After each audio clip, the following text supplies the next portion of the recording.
What we know is that we have anomalies in the forms of craft that have an affiliation or a relationship with animated entities that are putting itself in a position to approach humanity. When we understand risk mitigation strategies, a low threat proposition or threat value means that we can have greater involvement and greater engagement. And a high threat proposition means we have to have low engagement. We better understand the capability and intent of the presence of NHI. If you were asked to advise, say, like for example, the National Security Council on the implications of UAP operating in our air, on territorial land and water, and to render an analytical judgment and a probability statement, like what would be your first set of recommendations on how to approach it if you were asked or even mandated to do so? That's a fun question to answer. I think we start from the bottom up. We build the system at the foundational level, at the tactical level. Maybe we need a response plan first. Mm-hmm. How many police officers are reporting enigmatic encounters? What happened during the encounter? And it's very dangerous and it's very scary. And then we have these ones to where whatever it is just doesn't seem to care whether we're present or not. That it just seems to cut through whatever it is that is here, like us, and just establishes itself. Should we be doing some form of counter surveillance on them?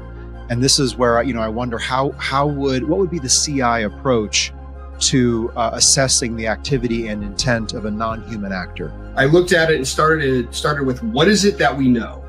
What testimonial evidence is available for analysis? So that's where we start looking at behavioral characteristics, where we're building understanding of the capability while beginning to infer understanding of intent, right? And so when you're looking at something as a CI problem, that's essentially where if you're able to start building that off of what is known, what is unknown starts to arise, right? And then you start listing out your unknowns, and then at that point, what you're looking for is the means and methods to answer those unknowns. Now we're talking about actual field research, going right to the point of the most intimate potential contact that might be occurring between humans and non-human entities.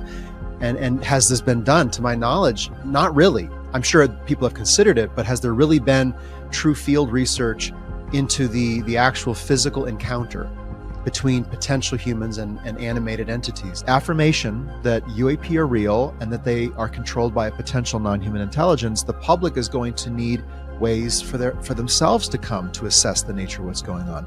Now, a big part of that is relying on other credible people who have done the work, right? And who have the methodology to do that. I think really important here is some of those people have to be those in response-driven fields and disciplines, like intelligence gathering, where it's not just about building the human knowledge pyramid, right? It's about a timely and appropriate response based on factors of risk, hazard, and threat.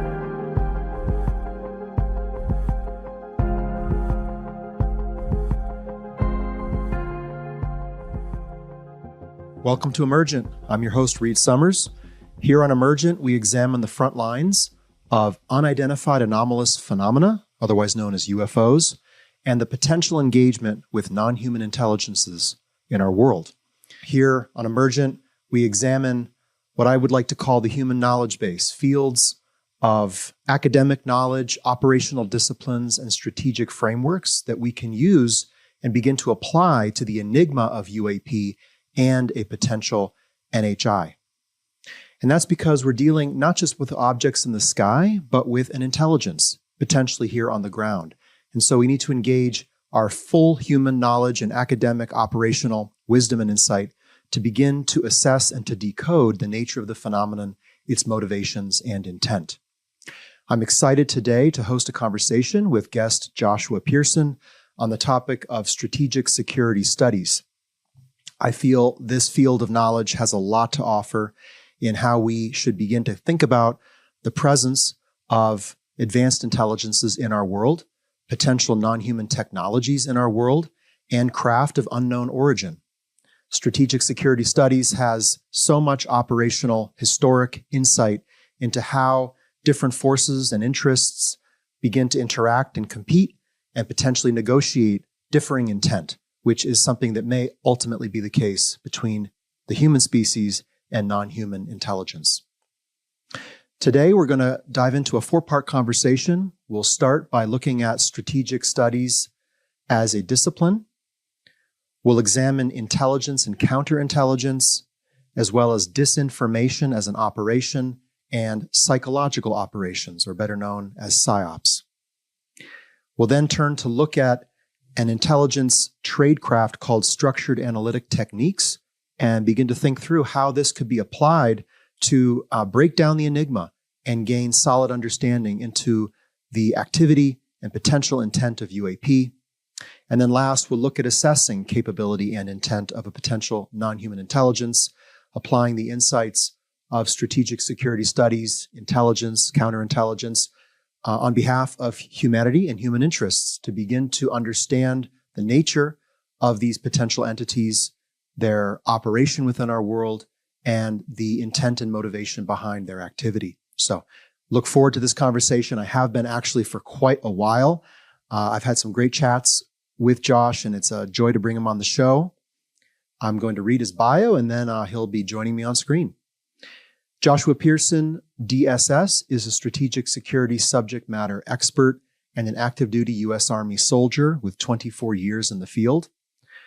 Joshua has played a major role in educating his superiors and counterparts on the importance of technology protection and insider threats, and illuminating adversarial capability and intent to target U.S. and allied interests at home and abroad.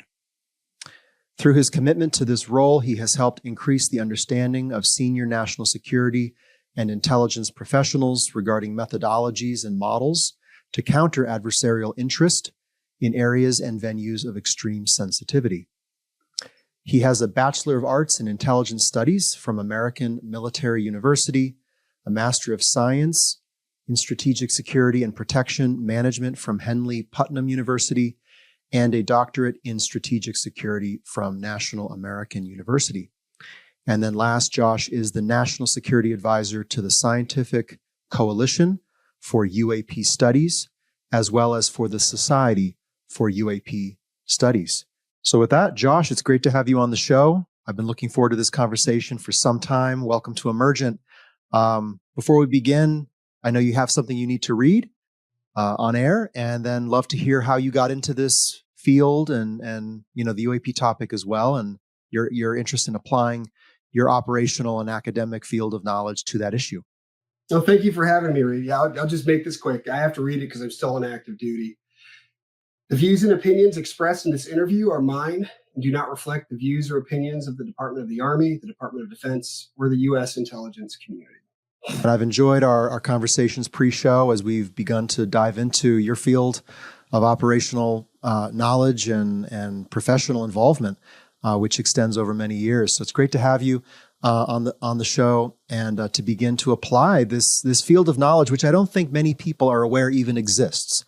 They may be generally aware that there's something called the intel community or intelligence as a government or military field, but strategic security studies is something they may be somewhat new to. So to begin, talk about your journey and how you came into that field and your interest in applying that to the UAP topic.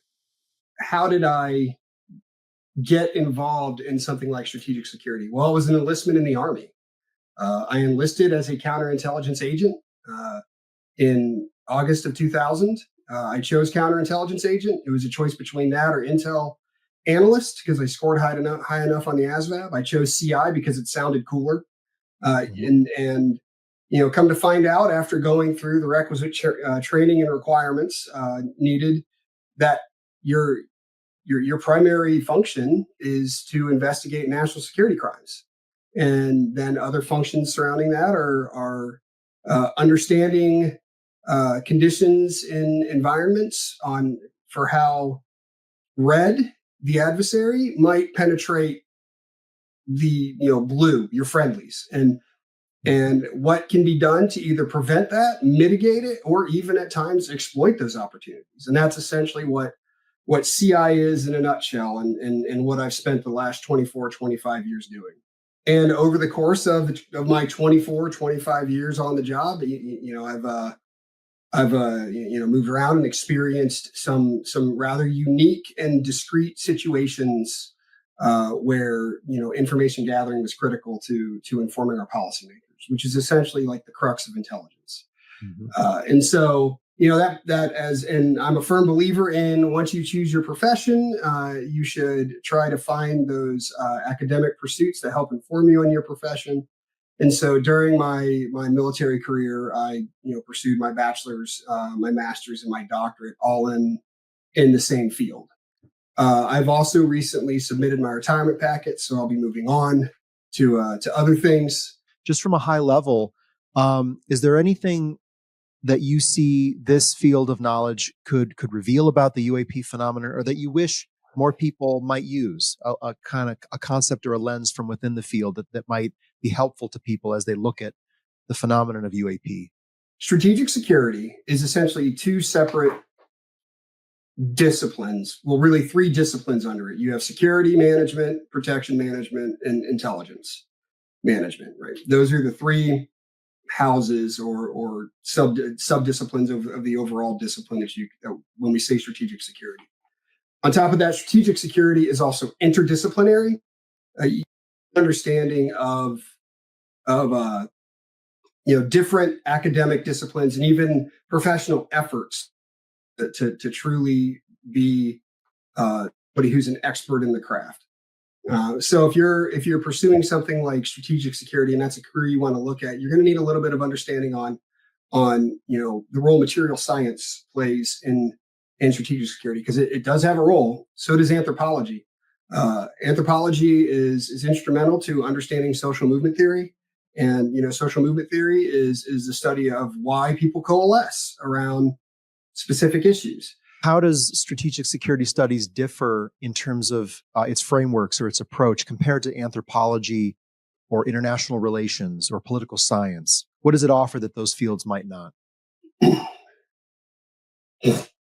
So we'll start with political science. Political science is a study of systematic study of politics, government, and political behavior, right? And if we use that as the basic definition of political science, what we're looking at is why people move toward, coalesce around specific civil issues. In the U.S., we might say it's Republican or Democrat or independent. It's different political philosophies, from democracy, polity, constitutional republic, communism, socialism, and these are all derived or informed by political science, but the study of behavior of why people move in certain civic directions. Anthropology, and I've had a pretty fascinating conversation with some anthropologist friends of mine in this field. It's a study of essentially like humans, like what makes us unique. Anthropology is a study of human societies and cultures in their development, right? And so it's essentially how people evolve in their cultural networks over time. That's a fascinating field of academic pursuit that can really open the aperture on why some cultures are more receptive to an issue like UAP than others. And then we look at something like international relations, and international relations is essentially statecraft. It's why states or how states interact with each other. And international relations is broken down into essentially three different veins. And again, international relations was one part of international relations was one part in the overall degree program of strategic security, and it does have a role when you are an intelligence professional doing the job to understand, the overall objectives of why certain states are interacting with each other and the means by which they're interacting with each other. And so in that vein, when we look at something like international relations, what you're studying is the means of interaction, whether it's a realist approach, meaning that the state takes more of a cynical approach to the international relations environment and is looking out specifically for the state's own interests. It could be an idealist approach where the states that are interacting are working towards a collective form of peace. Or rephrase, I don't want to use the term peace. They're looking out for their collective interests in an idealist model. And then you have a constructivist model where the states tend to be building a new form of statecraft with each other, and determining what the outcomes of that are. What strategic security does for the study of international relations is it informs on the means by which the states are interacting. And it informs on the safety or on the environment that the states are interacting in, right? And an environment isn't always, like the physical, like natural place that you are. Like, I'm standing in the grass in my backyard. That is an environment. But when we start talking about something like statecraft, the environment could be, an exchange over computers. It could be two people sitting in a coffee shop. And that could be the strategic security environment that could be the international relations environment by which strategic security is attempting to understand, so they can determine risk factors and determine mitigation strategies if needed.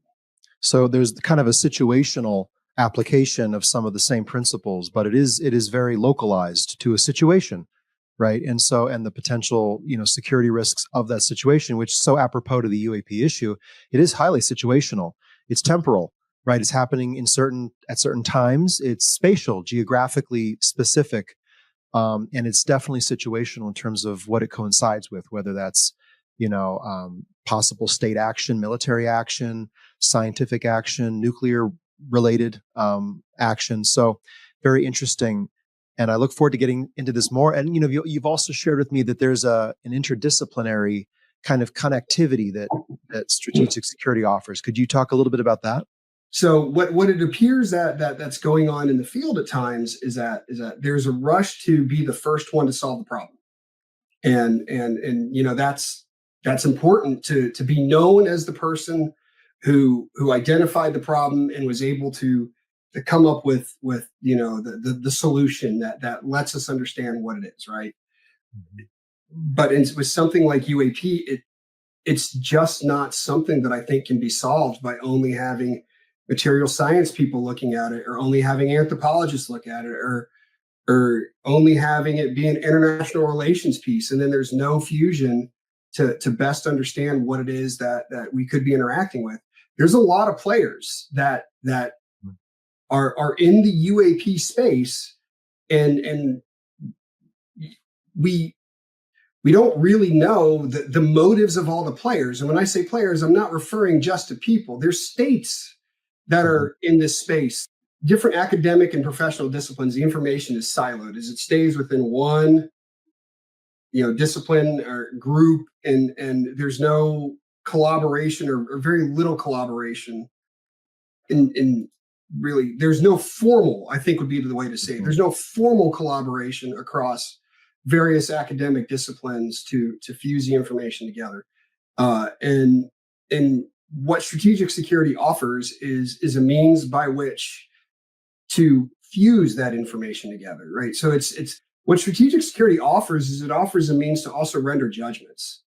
Really it offers two things. We can render judgments, number one, and number two, we don't always start with a hypothesis. There's at times when I wrote my dissertation on unidentified aerial phenomena, I didn't have key assumptions until I started data collection. And when you use something like structured analytic techniques, the need to establish key assumptions is critical, because that's what helps guide your body of work. When we look at other disciplines, they don't necessarily start out in that vein. A lot of times we have a hypothesis and we're seeking to either prove or disprove that particular hypothesis. In strategic security, I can work with multiple hypotheses and determine the probability of what that hypothesis is. And also, if you are an intel analyst or a strategic security expert, you're never enjoined, or should I say married to your findings, because the information could be inaccurate. And in some of the conversations that I've had with officials who've looked at this problem as well within the government, that is one of the things they say is like, Josh, you're working with inaccurate information. Like, you're right. I know I'm working with inaccurate information. It's all inaccurate, you know. I find that so unique about this field because it's often, you want to have the hypothesis and slowly, incrementally gather data and build in this very linear, stepwise fashion, and kind of try to ignore the fringes, of the scatter plot and just stay with that central line. Whereas it's almost like you're embracing the scatter plot, and you're endeavoring into the weeds of what the phenomenon might be demonstrating or potentially communicating. And some of that might be deceptive, but it's all data that might feed a whole other level of analysis. So I found this to be so operational and so response driven because, again, from what I can see, this field is really about informing decision makers on how to take action. And I would argue that humanity increasingly, needs to take action, or at least have intelligence estimations, probability statements, rendered judgments to support those actions on a timely, on a time scale that is equivalent to what the phenomenon is itself doing. So it's kind of a different kind of science. It's almost like the science of response, and versus just the science of understanding, of collecting, established knowledge and growing from there. So I love the operational nature of this field. It felt so applicable to the UAP topic. So let's shift now from strategic security studies to look at the operational disciplines and tools used within it. At the heart of strategic security, as I understand it, is intelligence, the art of discerning capability and intent, often in an environment of ambiguity and possible deliberate concealment. And then wherever there's intelligence, there might be the operation of counterintelligence, not just to gather information and accurate intel, but to manage perception and to ultimately affect the way the opposing party might interface with you. So if you could, please introduce us to the field of intelligence and counterintelligence, and then let's begin to get into how that might be applicable to the UAP topic. Of course. So intelligence at its most foundational or fundamental roots is the gathering of information, the processing and analysis of that information for the purpose of informing policymakers and decision makers so that they can take action. That doesn't mean that every piece of intelligence that comes across a decision maker's desk is actionable, but it goes into the fusion process where we take all the different disciplines of intelligence and they go through the analytical process where we apply intelligence analytical tradecraft and structured analytic techniques. And then on the back end, we have the final evaluated product. So for example, when you look at the incident that occurred in Pensacola, Florida a few years back, that led to an intelligence information report that was published in, I forget the news site that picked it up, but that was published in that news site. One of the key points on that document that is often, I wouldn't say missed, but it's not necessarily referenced, is when it says raw data, not evaluated intelligence on top of that intelligence information report. What that's telling you is it's a single source report that hasn't been put through the overall process, and that comes with some sort of analytical tradecraft that's applied that offers an assessment and a judgment to a policymaker so they can make a decision. And that's important because we use the term intelligence information report on those documents specifically for human intelligence and counterintelligence. So that way it cues in the analyst to know that this is an information report. Using intelligence activities, the information was gathered, and this is the result. And so the intelligence activity that was used with that pilot was a debrief after the encounter. When he landed, he went through a debrief. After that debrief, a report was written in an intelligence information report, published along specific guidelines that USIC puts out. And then from there, it's then put into a fusion process with all the other information that the IC has, and then you get a result. Now, oftentimes, that doesn't mean that the USIC or any intelligence community has all the information out there ever. Right? There's different disciplines that gather it. It just means that that particular piece of information is fused into what's currently available within the IC. I see. Uh, Josh, can you touch briefly on the different forms of collection mm, and then how the fusion actually takes place? I have up on screen here this variety of collection approaches from humint, sigint, comint, massint. So what are these different approaches? How are they fused? And then finally, which of these might be most important collection approaches for UAP? So there's various different disciplines. When I went through my bachelor's program, it was 6 or 7 different disciplines, and now depending on, and then when I entered the military, we were at between 5 and 6. So much like everything else, it shifts. There's no set number. It really is the what single source approach is used to gather that information, right? That becomes a discipline. So for example, you have signals intelligence, which signals intelligence is the use of technical devices to gather information. We see that discussions about that with when Barack Obama, under the Obama administration, authorized a tap of the German prime minister's phone. That is, and then that broke, and it was a watershed event where it was a little bit of scandal, and conversations were had about spying on allies. But that is signals intelligence, is in a nutshell. You look at geospatial intelligence, which is the use of I don't know the full nomenclature, but LiDAR, atmospheric based and space based platforms to build what a land mass or an environment may look like, right? So imagery intelligence is a subdiscipline of geospatial intelligence. Measurement and signatures intelligence is looking, it has an information gathering platform and an analytical platform that analyzes emissions and signature emissions of areas, venues, targets, and so in radar, which we hear radient is a term, but that is a subdiscipline under measurement and signatures and others, and that's just a couple. Human intelligence is arguably the most common. It is definitely the oldest form of information gathering. There's instances of human intelligence activity in the Bible. Matter of fact, you read the book of Joshua, there's a discussion about human there. You look at what Pliny the Younger wrote in his writings, and human intelligence shines forth as the primary means of information gathering. Of course, they didn't have really any other form at that time.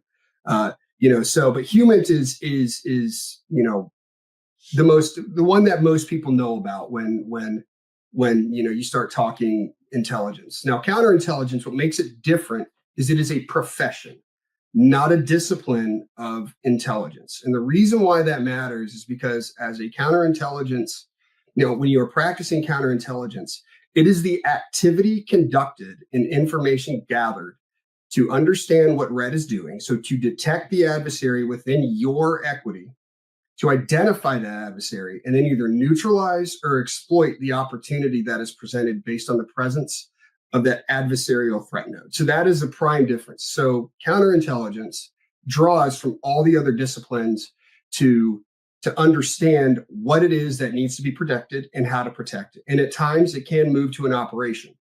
You also discussed perception management. Typically,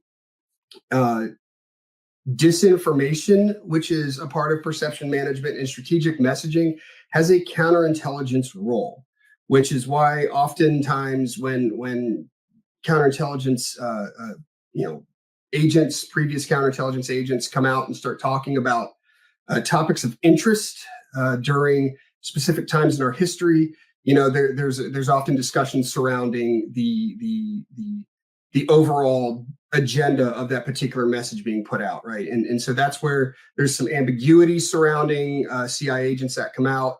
At the end of the day, right, the overall objective of CI is to investigate national security crimes and to determine where the adversary is attempting to penetrate your particular equity. And so within the United States, we have a large national security equity, and so CI focuses on where red may be looking, or where the adversary may be looking to penetrate into our backyard, essentially. Yeah, there's, a lot of discussion about UAP activity around sensitive military sites, nuclear installations, national borders, territorial waters as possibly being some form of surveillance. And so it introduces to my mind the question, should we be doing some form of counter surveillance Mhm. on them? And this is where, I wonder what would be the CI approach to assessing the activity and intent of a non-human actor, demonstrating what they can technologically, in terms of craft, potential craft movements, human interaction, and even human psychic or telepathic engagement, as some surmise is taking place. What would be the CI approach? So in my dissertation, that's how I approach the problem. And then of course for academia, I had to limit it to what academia was ready for. And I think that that's an important point, is that my professors, my committee was ready for me to take it beyond just, I'm going to use J. Allen Hynek's method of evaluation, CE1, close encounter 1 and close encounter 2 profiles. They were ready for me to take it beyond that to include CE3 and potentially CE4, which is abduction. But the and so was the dean of the doctorate program. So there was a lot of support for that. But the issue that they were seeing is that at the time that I was pushing to public, that I was writing that document, there was concerns about how it would be received across academia, and also because there's still a lot of speculation surrounding CE3 and CE4 encounters that and this is in my opinion require more analysis applied. So I approached it as a CI problem with the dissertation, and then I did the same thing with the UAP and biologic study, which I looked at it and started with, what is it that we know? What testimonial evidence is available for analysis that a curation method can be established, that throughout this curation method, we can eliminate cases that don't meet it. We can include those that do. And then what profile is derived from that curation method through analysis, right? And so that's where we start looking at behavioral characteristics.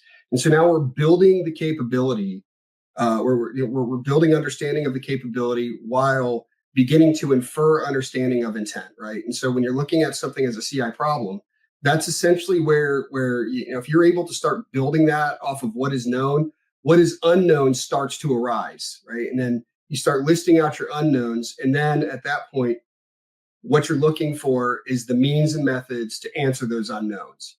So it's the difference between, some may go, well, that's essentially the scientific method. It is in a way, right? Because I'm applying a scientific process, but I'm not starting with a hypothesis. I'm not starting with the basic, fundamental elements that you see in the scientific method. I'm starting with data, and then using that data to understand what it is that I might be looking at, and then further refining what it is that I'm looking at to better understand, get those questions answered. And so, for example, when we look at an issue that is as controversial and harrowing as an abduction issue, where we have data that points to the presence of an anomaly, which we'll call a craft, and the presence of a biological entity or an animated entity or biologics of sorts, what we can do is see where those two profiles come together, see what questions need to be answered, and then go for further data collection, information collection. And then from there, we start looking for those venues to where we may have the opportunity to take a proactive approach to protecting not only ourselves, but also looking at putting some space between the NHI and humanity itself, right? So essentially, what we know is that we have anomalies in the forms of craft that have an affiliation or a relationship with animated entities that are putting itself in a position to approach humanity. Sometimes it's a positive experience, sometimes it's a negative experience, sometimes it's neutral, right? May not know why it's there, but that doesn't mean we can't move to figure out how to protect. And that's where we start talking about what it is, that can be done in that field, right? Okay, so we know that the primary driver of UAP encounters as testimonial evidence.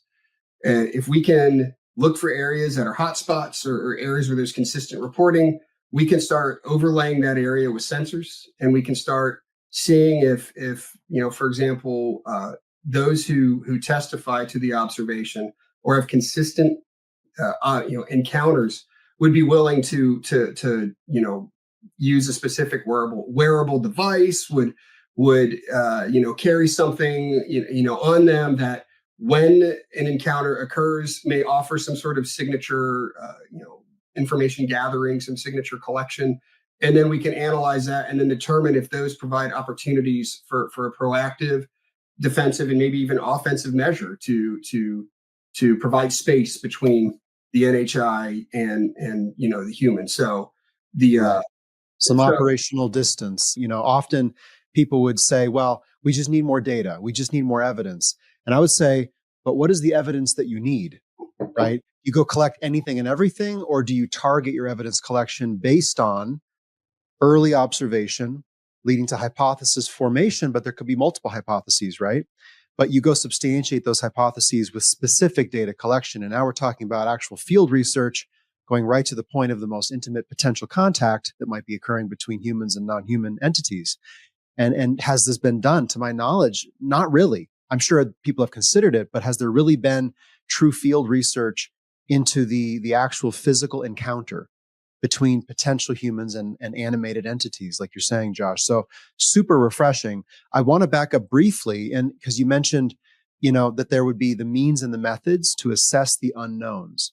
And so I know that your field has some unique tools here to parse this confusing picture of potential incomplete, deceptive, or inaccurate information, whereas other scientists might just back out and say, okay, we just need to detect it on sensor platforms, and until we can, we know nothing. Whereas the intel community is willing to engage with a topic that is potentially inaccurate, incomplete, or deceptive, and come to some incrementally greater level of certainty regarding what it is, what it's doing. So how do you do that in this field? We do it through a fusion process, and I keep mentioning that, and so now would probably be a good time to describe that. So, for example, I'm gonna drop my accountant's name here, and she did a study. It was really kind of a one-off, right? She presented it at the Society for UAP Studies conference. I think it was last year, where and I came in late to the presentation, so my facts may be a little off, but essentially she was interviewing, or she was doing a study of somebody who claimed to have these experiential encounters.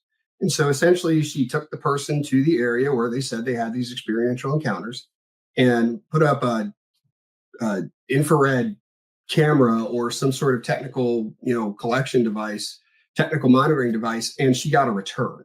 Like something happened when this person claimed that they were having an experience that they could see on the technical collection device, right? So that's incredibly important that we see that this occurs, right? And so the study ended essentially there because there was nothing further that could be done off of what they just witnessed. So let's use that as an example, as a hypothesis that this occurred. Right. And now we have opportunity that has presented itself. We have an individual who claims to have interactions, experiential encounters, and these experiential encounters lead to some sort of signature, emission, signature, collection, return, right? So what we would do is continue to use the person as the focus, as the subject of the encounter, and even the environment that they're in. So you have the location, you have the person, you have your terrestrial-based sensor that is emitting to gather data off of what the individual claims is occurring. At the same time, you could take something like UAPX, which is a multimodal deployable platform, which means it can move. You can pick up UAPX, their technical collection array, their multimodal sensor platform, and you can move it, right? So now you move that sensor platform within the area of this individual reporting this event, right? And so there's your terrestrial-based sensor. And then you look for atmospheric-based sensors that are stable or static. They don't move, which I believe is something like Galileo Project, right? And so now Galileo Project could be used to focus on that particular area at that time that that person is there to determine if they see anything. And then you can overlay it with a space-based platform that with one looking down onto Earth and one looking out. And so that way, at that point, even though we may not have the presence of an anomaly that we call a craft, we still have an experiential encounter, which is offering a means of data that we can use this sensor platform built all the way up to gather all the data that may come off of that particular report or encounter, right? And then from there, all that information coupled with the pre-brief, which is done with the subject prior to they try to, I don't want to say initiate, but I think that'll work in this particular scenario. Try to initiate contact in that particular environment.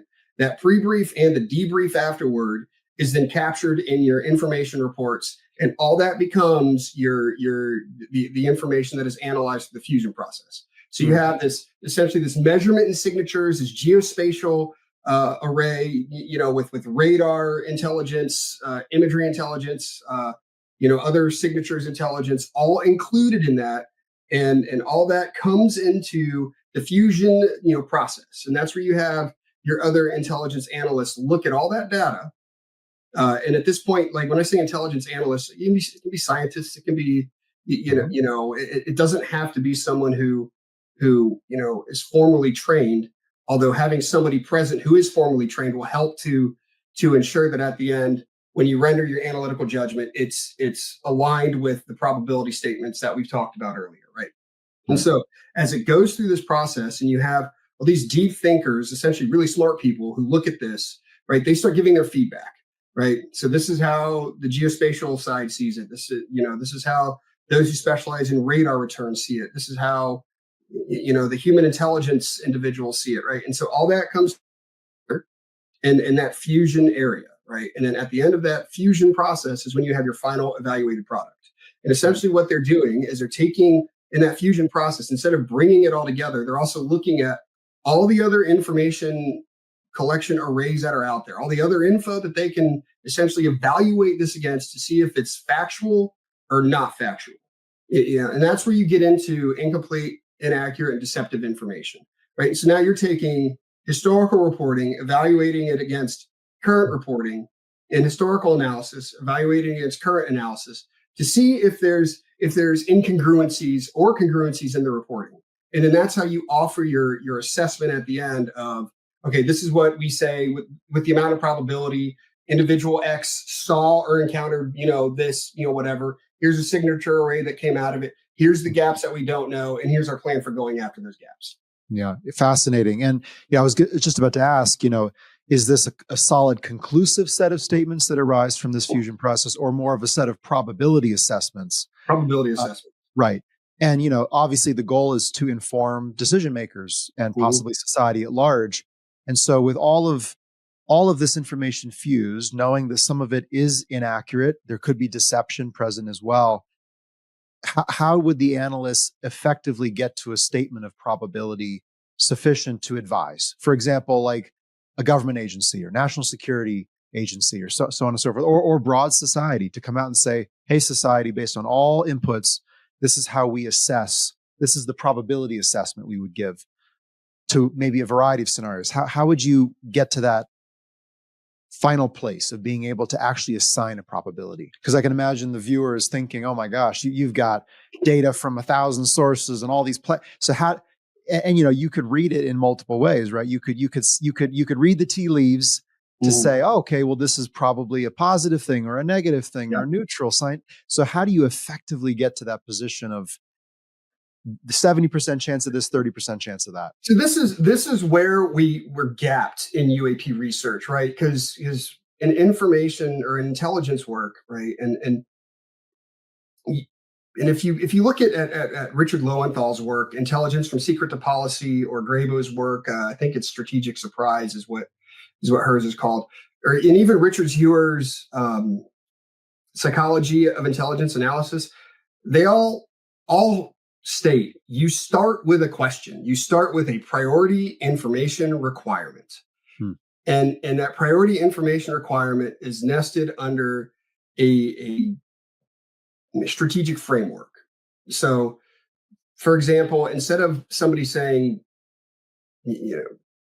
look at our opponents, and our opponents are adversaries, and which ones are exploiting our technology the most, right? And that may be the question they start with. And so we would take that question and break it down into smaller ones.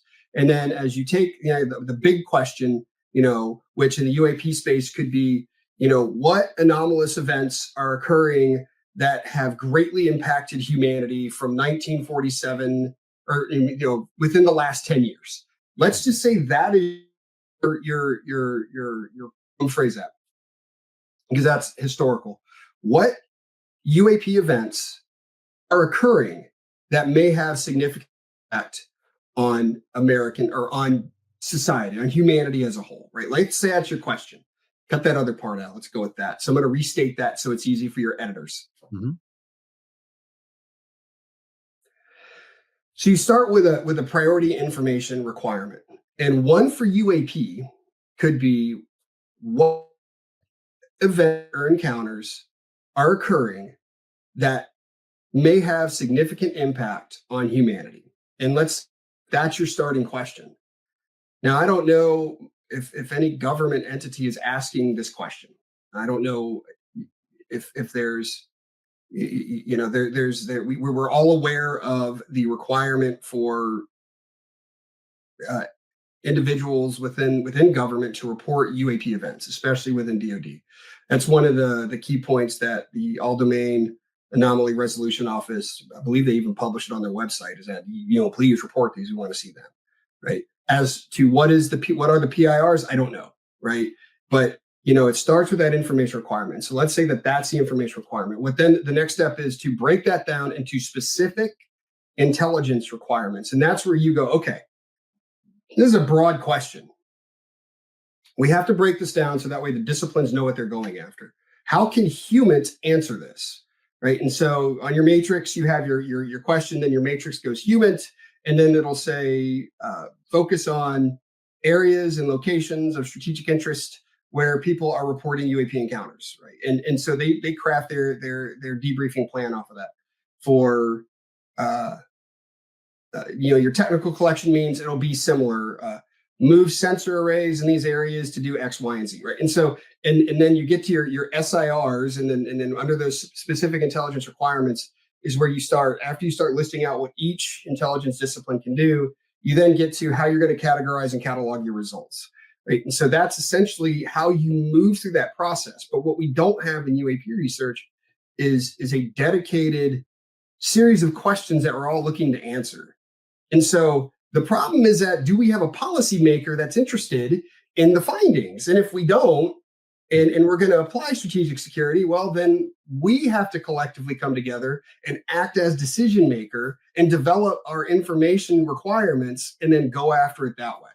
And so now you're still looking at essentially a coalition of the willing of those UAP organizations that are focused on UAP research to bring in and go, okay, what are we trying to answer? How can these disciplines answer it?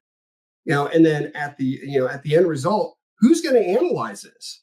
And when we start looking at the finality of conclusions, say you have an anthropologist who's looking at a specific UAP question, and they may have some definitive inclusions off of their work. That can still be academic published work.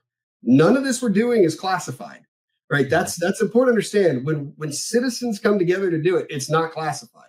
It's proprietary. That's a different, terminology that requires. I mean, this is the project is in the citizen space to build the entire intelligence tradecraft, the anthropological tradecraft, the social science tradecraft, and develop our own data sets that are all outside the classified system, so that they can be used for further research and further analysis. So, I mean, this is where we're generating, the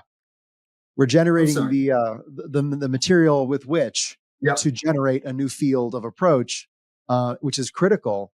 that's super fascinating about, this matrix and all of the different collection processes, the fusion process, and how you begin to move towards probability statements. Of course, do we have a willing decision maker who would take the assessment and do something with it? Well, maybe the government's already done their processes on this, and that's fine. But you know what? Society can do it as well. And that's my next question. Yeah, go ahead. The fun part there is that if society's findings are incongruent with government's findings, now we have a very hard conversation. And I think that's critical. Is that the more you look at government to answer questions, the harder it's going to be. Right. And I say that as a 25-year active duty soldier, right? Like that's right. It's the harder it's going to be. And I want to go back to a key point here, because a lot of, in science, there's absolute necessity to publish or perish, right? Like that's critical. So, like let's say we get a coalition of the willing that comes together that has scientists and other like soft science and hard science, material science backgrounds to figure out this problem, and they're willing to go through a process like this. Well, who owns the final product, right? Like who's going to own the estimate of the situation, which is the terminology that we use in the community when we're talking about like the final result that we're going to submit. And Larry Hancock talks about this I believe it's in his book Unidentified, where he talks about estimate of the situation. David Marler, his book is titled Triangular UFOs and Estimate of the Situation, which featured prominently in my dissertation. Well-researched book, and I would recommend anybody who's interested in trying to crack that nut on triangular UFOs start with that book. And so at the end, who's on that final product? Well, everybody's name who worked on it. It's a shared interest. It's a collaborative interest at the end. And so if you have 85 authors, you have 85 authors. But I think what's important here is, like, let's say you have an anthropologist that does some critical work in the field. And then you have a material science organization that does some critical work in the field, and they have definitive findings. They don't have to wait until the final assessment is done. You can still publish your work within your specific discipline.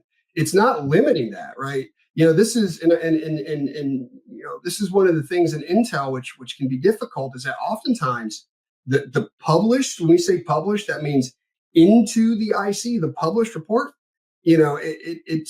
it may sit for final assessment because of the fusion process, right? That's not how citizen science has to work. Right. Is if you find some something that moves the discussion along in your discipline, publish off of that, because the assessment at the end, the estimate of the situation, is a different product used for a different approach. Right. Some would call it an advocacy thing. It's not an advocacy product, because, are we advocating for change? Are we advocating for response? What we're doing is we're informing. Here's a bunch of scientists have come together. Here's what we know. Decision maker, here you go. Yeah. And then now it's on them to determine what they're going to do with it. Yeah. It's interesting. This needs to be a field without gates and without gatekeepers, because we're not filtering this up to one authority that's going to enact all this change. I would hope that they would take it as information and possibly enact good change. But I think society has its own change to enact, its own direct intervention to make in the processes and activities of this potential UAP NHI presence. We can change the operating conditions for them as citizens. For example, through a sensing platform in the home of an experiencer who's reporting abduction. Once that's in the home, plugged into the power, does the behavior of the phenomenon change? Does it adapt? That's fascinating information. And it also might effectively change the experience of the person being affected. So we have direct agency, the ability to affect direct change.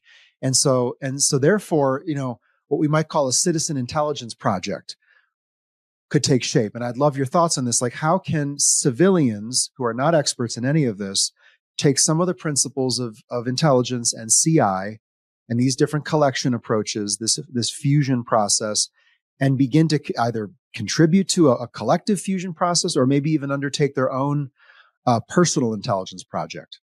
Well, first, I want to start with saying that everything that I've discussed is out and publicly available, right? And that might seem like a catch-all, but it really is.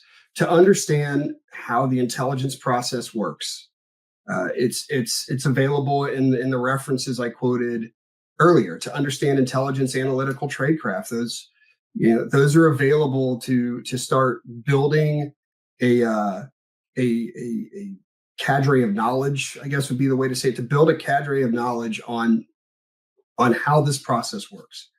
Also within the UAP field, we do have advisors who've worked with this process and are looking to try and better understand what the phenomena is. And so those would also be good individuals to lean on. So how would a citizen scientist who said, I'm going to do this on my own and try to figure this out, where would they start? I'm going to segue to a project that the Society for UAP Studies is working, and it's a workshop that's going to explore forensic investigative methodologies within citizen science and governmental entities.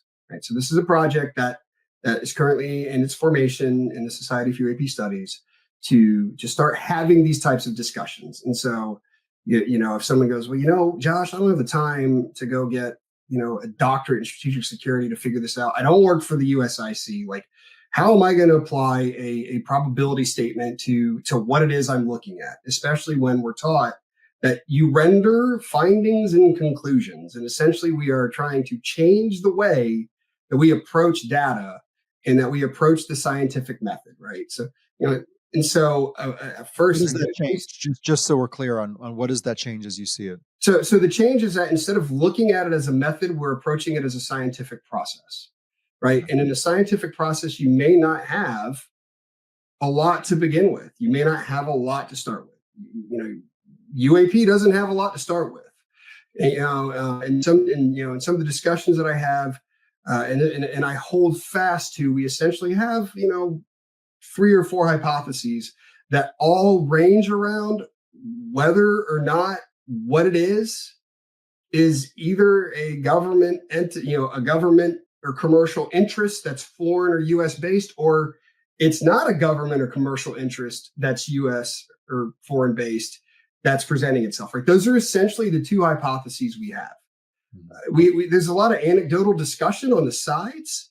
There's some theories that have come out of that, but it's all based off of testimonial and at times demonstrative and limited physical evidence.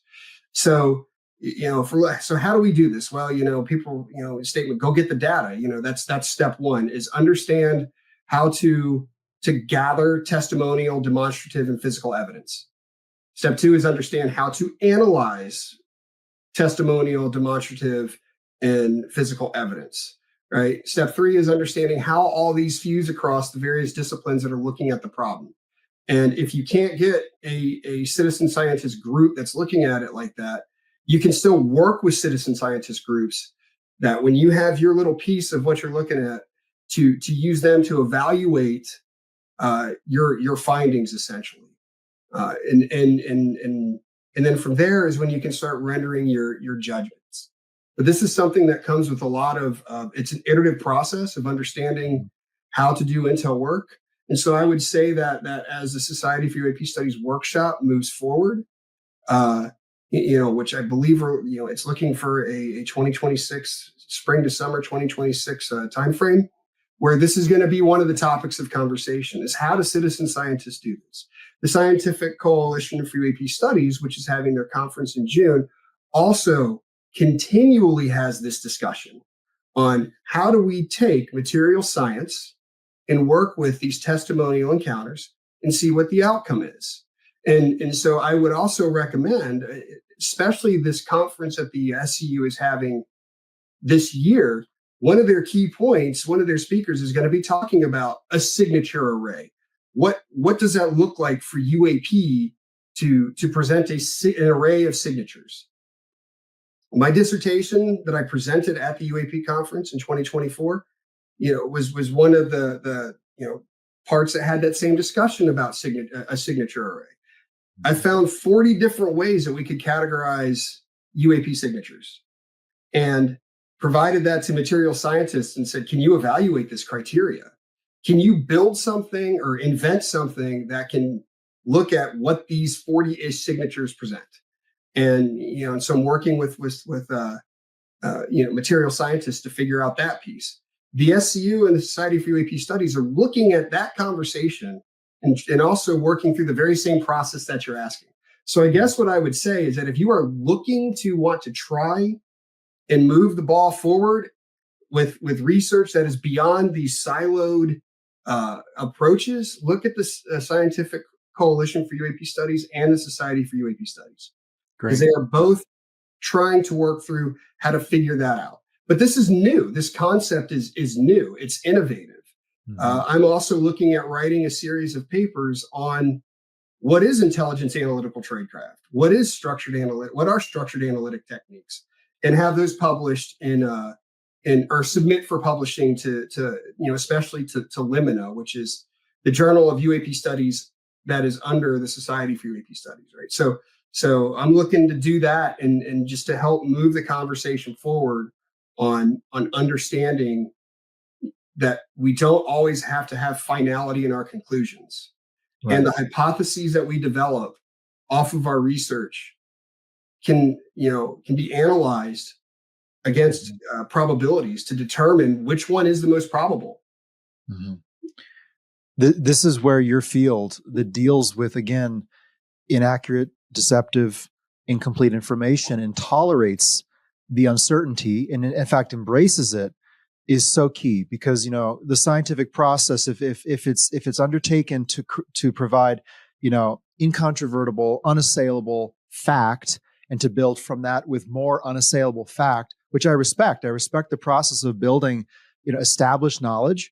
We know how the world works. We know how species interact. We know what the sun is doing. No one wants to be speculating and making probability statements about solar weather. Mm-hmm. Although, well, there's another domain in which we don't have complete deterministic understanding, right? So you make probability assessments. Well, in this field of interaction with a potential sentience that does not want to be detected and monitored or understood, we have to accept that we're dealing in a field of non-mechanistic phenomena that's not going to tolerate our slow and steady, proof-driven approach. And so I really appreciate this. And I know the public is going to need this as well, because with affirmation that UAP are real and that they are controlled by a potential non-human intelligence, the public is going to need ways for themselves to come to assess the nature of what's going on. Now, a big part of that is relying on other credible people who have done the work, right? And who have the methodology to do that. I think really important here is some of those people have to be those in response-driven fields and disciplines, like intelligence gathering, where it's not just about building the human knowledge pyramid, right? Mm-hmm. It's about a timely and appropriate response based on factors of risk, hazard, and threat due to the responsible need to safeguard humanity, human interests, national interests, etc. So we need these response-driven disciplines engaged. And so I'm very excited about that in this conversation. Josh, I'd like to turn now and look at the topic of disinformation, which I think I understood to be a strategic operation, possibly within counterintelligence. Correct me if I'm wrong, but orient us to what is disinformation as an operation? So disinformation, starting with the CIPs, counterintelligence does have a role in disinformation, but it's not totally a CI operation, right? So, and this is where we get into the difference of an activity vice operation, and where does disinformation, sit as a tool, right? Historically, it would be nested under a CI operation or a CI activity, right? More an operation, because you are presenting a means to drive an effect, from the adversary. You are looking to change something within the adversary, right? So historically, it has sat under counterintelligence. If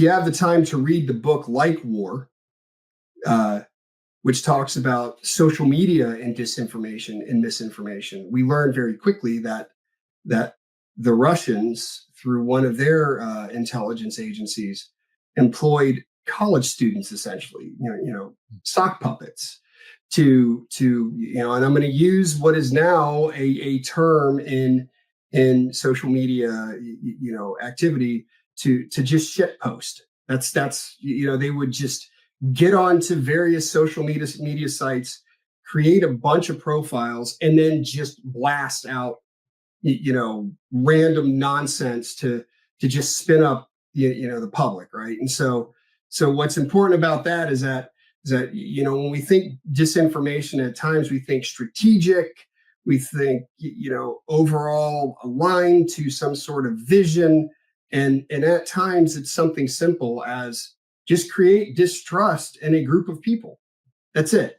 And then the government entity that is controlling that particular activity, it goes, yeah, so we just want to create discord or distrust with this group of people. So they go and find people who are capable of crafting a message to do that, and then they just let them go to work. The difference between disinformation and misinformation is disinformation is controlled by a government entity, right? And I hesitate to really go into this because I don't want people to jump to, well, the U.S. is running this, and just go to the sheer fundamentals of disinformation. Is it's a government entity that wants to use a particular message to manipulate an environment. The Soviets were experts at this. So the Soviets were masters at this craft from around 1919 to the 1950s. If you look up Willy Moitzenberg, he was part of the Comintern at the time and was responsible for crafting disinformation operations that targeted U.S. cultural centers, which would be academia and education, Hollywood for entertainment, and media, which is your news outlets. So, at the time it was the OPGU, which became the KGB. And so the master experts at crafting disinformation. And then, we can see at times that we may even still be dealing with some of the fallout from Moitzenberg's success, right? So when we say disinformation, not everything out there is disinformation. There's a lot of misinformation, right? And so when we look at the craft of CI's role in that, counterintelligence is just one of a myriad of delivery mechanisms for disinformation operations. Maybe there's some CI involvement in the development. Maybe it's not. Maybe it's developed at the highest echelons of government, and it's provided and then it's pushed out, right? And then under that disinformation umbrella, there's two types. There's the clandestine influence operation, and then there's propaganda. Propaganda, as we know it, is overt. It's in your face. Some of the most effective at this was the National Socialist the National Socialist German Workers' Party. Highly effective at their propaganda. And we know the repercussions of effective propaganda.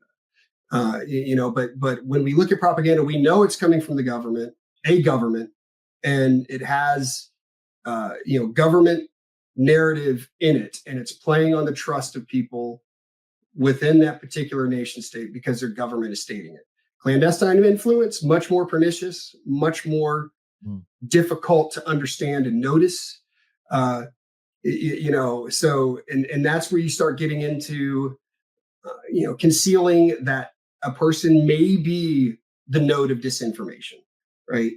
So all that, it gets deep. And before this call, we were talking about this, and you were telling me about these different kind of roles. Yeah. The influence agent, the willing accomplice, and then the useful ignorance. Mm-hmm. That these are all component pieces in what effectively disinforms or causes disinformation in society. And I'll speak to that real quick. So essentially, like what the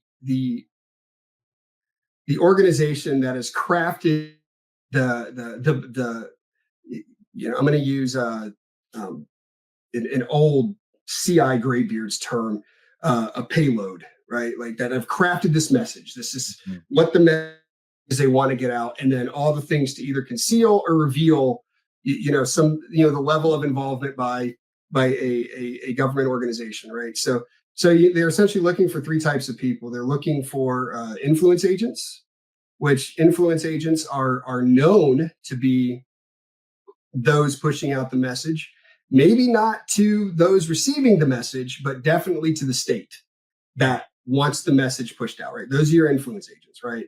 Then you have your willing accomplices, which may have some concealment applied to them by the agent handler, other term.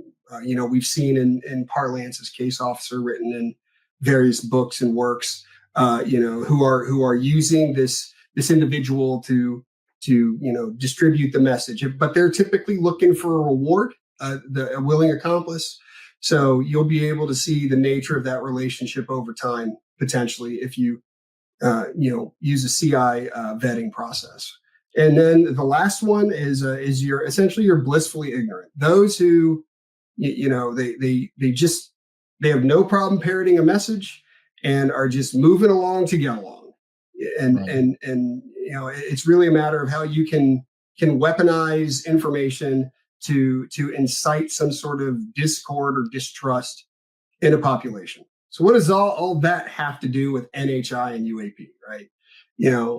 And again, I'm not going to get into the disclosure issue. There's a lot of noise in disclosure. And I know that and I want to keep us from jumping to, well, disinformation obviously is talking about disclosure. I'm not. I'm talking about in the NHI piece. And again, I approach this as an intelligence, professional, right? That's how I've been trained, a strategic security professional. So I've been trained to look at problems over time. And if we start with the key assumption that a non-human intelligence is interacting with humanity, then we can start attempting to evaluate the efficacy of their messages. And you spend some time with some of these works on interactions between experiencers and NHI, and you'll see that some have a very positive message. Humanity is destroying the earth. Y'all need to come together to fix it. This is a message of peace and love. And then you'll see some that have a more negative message, which is, we're coming here to, test on humanity and y'all need to watch out. And then you may have a more neutral mission of, yep, we're here, we see you, we're going to figure out what we're going to do with y'all because, y'all might be getting in the way, or you may be getting in the way with us. We just kind of want to be left alone, right? And again, these are all purely hypothetical.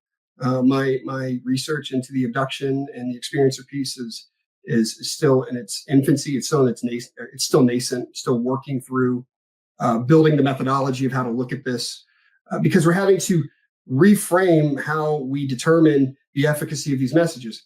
Is what you need is behavioral characteristics of the person or individual that is either the influence agent or the willing accomplice. We don't have that. We have messages that allegedly have been given to humanity that are highly contradictory. And so what we have to do is essentially evaluate the messages over time. And that's when you can start determining nodes of potential deception. So for example, an NHI that comes and says humanity is destroying the earth, we're going to help you fix it, but you need to start spreading this news that y'all are destroying the earth and y'all need outside help. And let's say that motivates a person to be passionate about that, and now they're motivated to action, and that's what they adopt, is that humans are destroying the earth. Well, what's the next logical step in their thought process? Humans are bad. They need to be controlled. They can't think for themselves. All they're doing is destroying the earth, and we need our overlords from wherever on high to come down and fix that problem. Well, let's say that they take it to that point, but they don't go to that extreme. What we don't know is that whatever delivered that message, if we assume that the message was implanted into them, We don't know their intention, and we don't know their benevolence, or their even their malevolence. And so now you have to start evaluating the messages on their merit over time, and you're Right. starting to determine where there might be gaps. This is so important because people take these reported communications at face value. Well, they say they're here to help us. They say the environment matters. They say they can improve us spiritually, ethically, morally. This is great. And it's like, but we don't know the intent of emitting that message, because the message will influence us. It will influence our perception, our action, what humans do with each other, and potentially what we do with them. So it's having an effect on human behavior. Now, anyone can say any message, however sweetly worded, with any form of intent behind it, right? And so we can't be taking things at face value. I also just want to back up here and just acknowledge the importance of talking about disinformation in the context of non-human intelligence.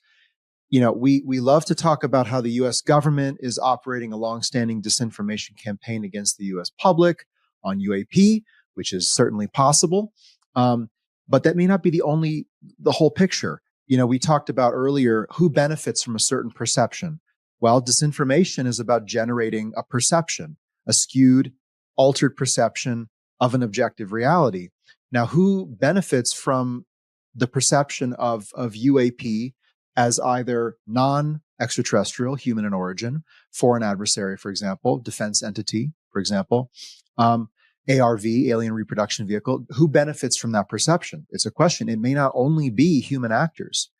And, though we may imagine that NHI would not possibly use any of our human means and methods, right? They're so far beyond us, their level of consciousness. Well, here's the thing, is that they're operating in our human world. And I would say that their engagement with humanity has some sort of desired end state or end set of goals. And so it's in human terms that they will ultimately be working.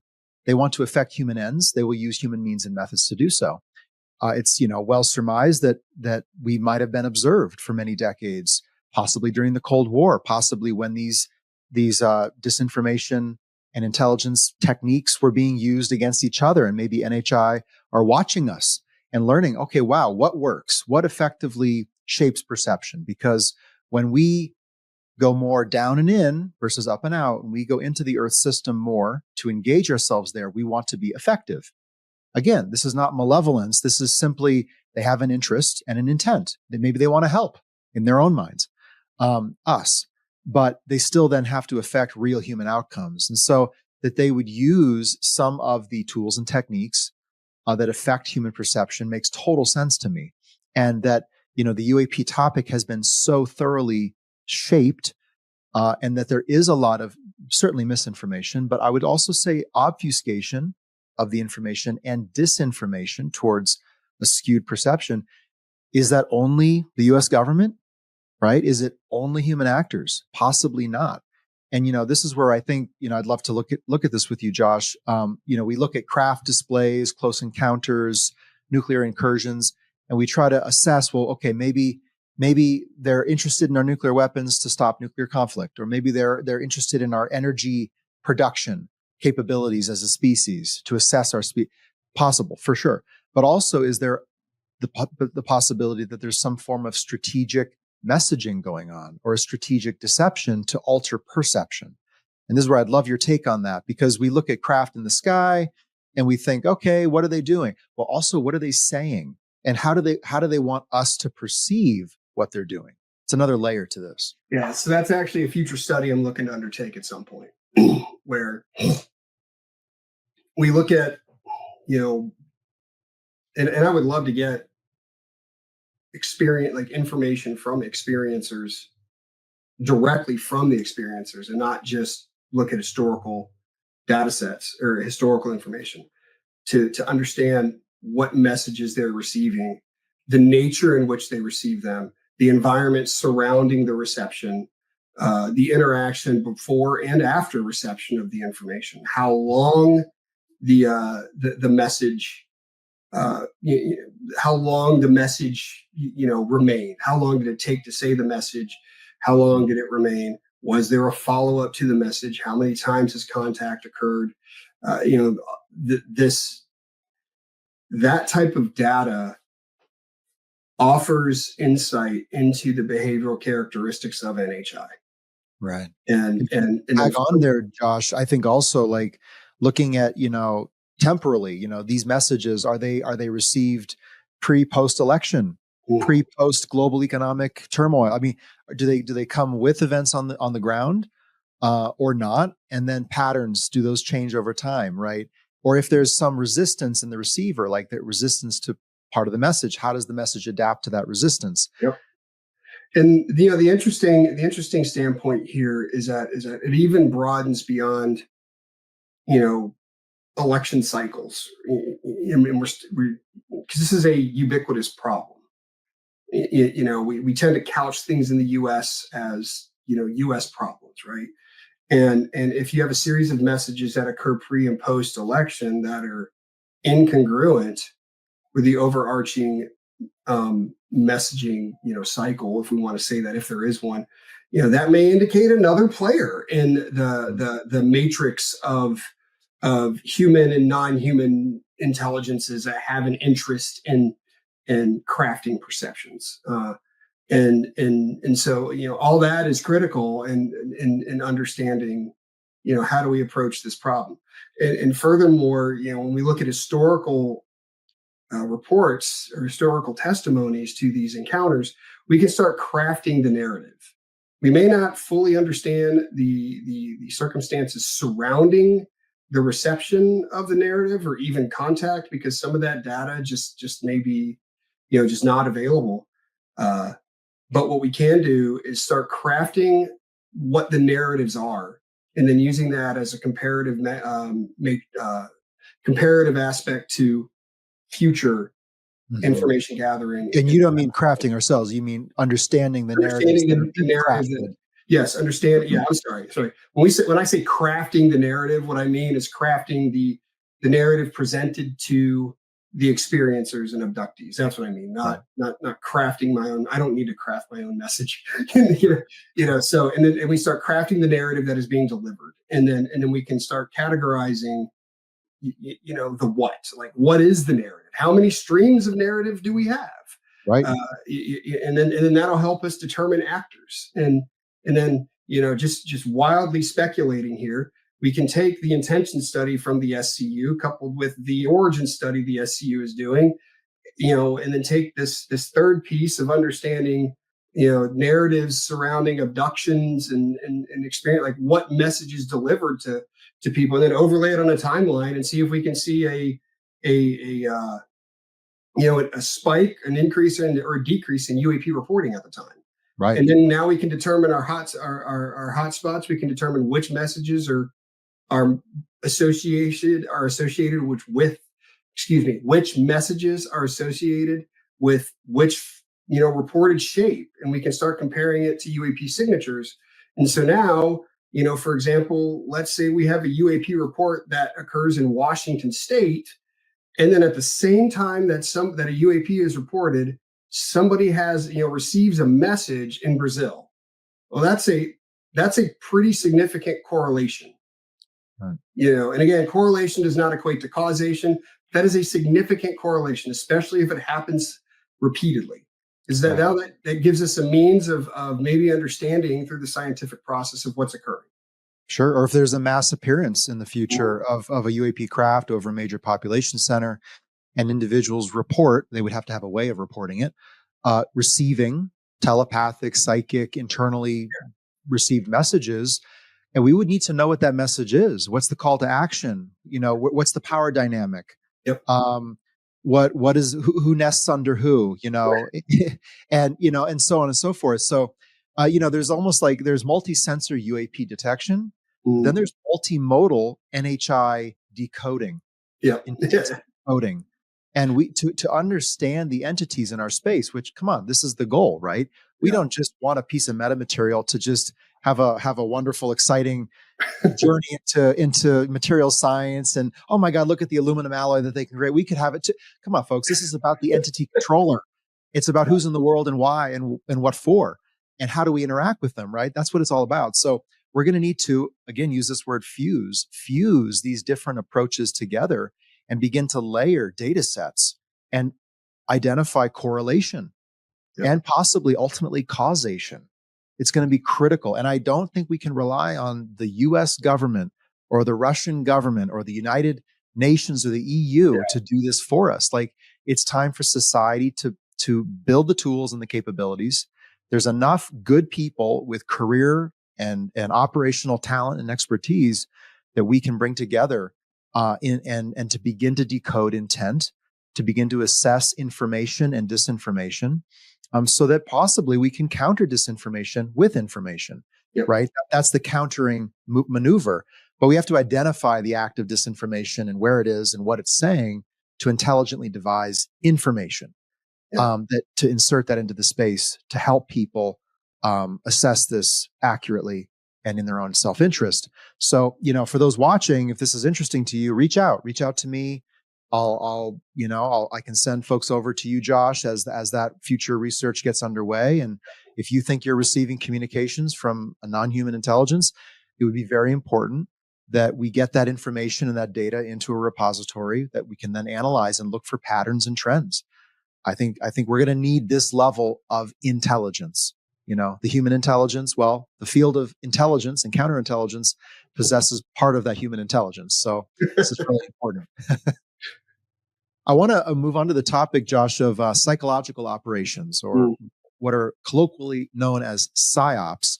There's a lot of talk about governments doing psychological operations on their populations or the global population.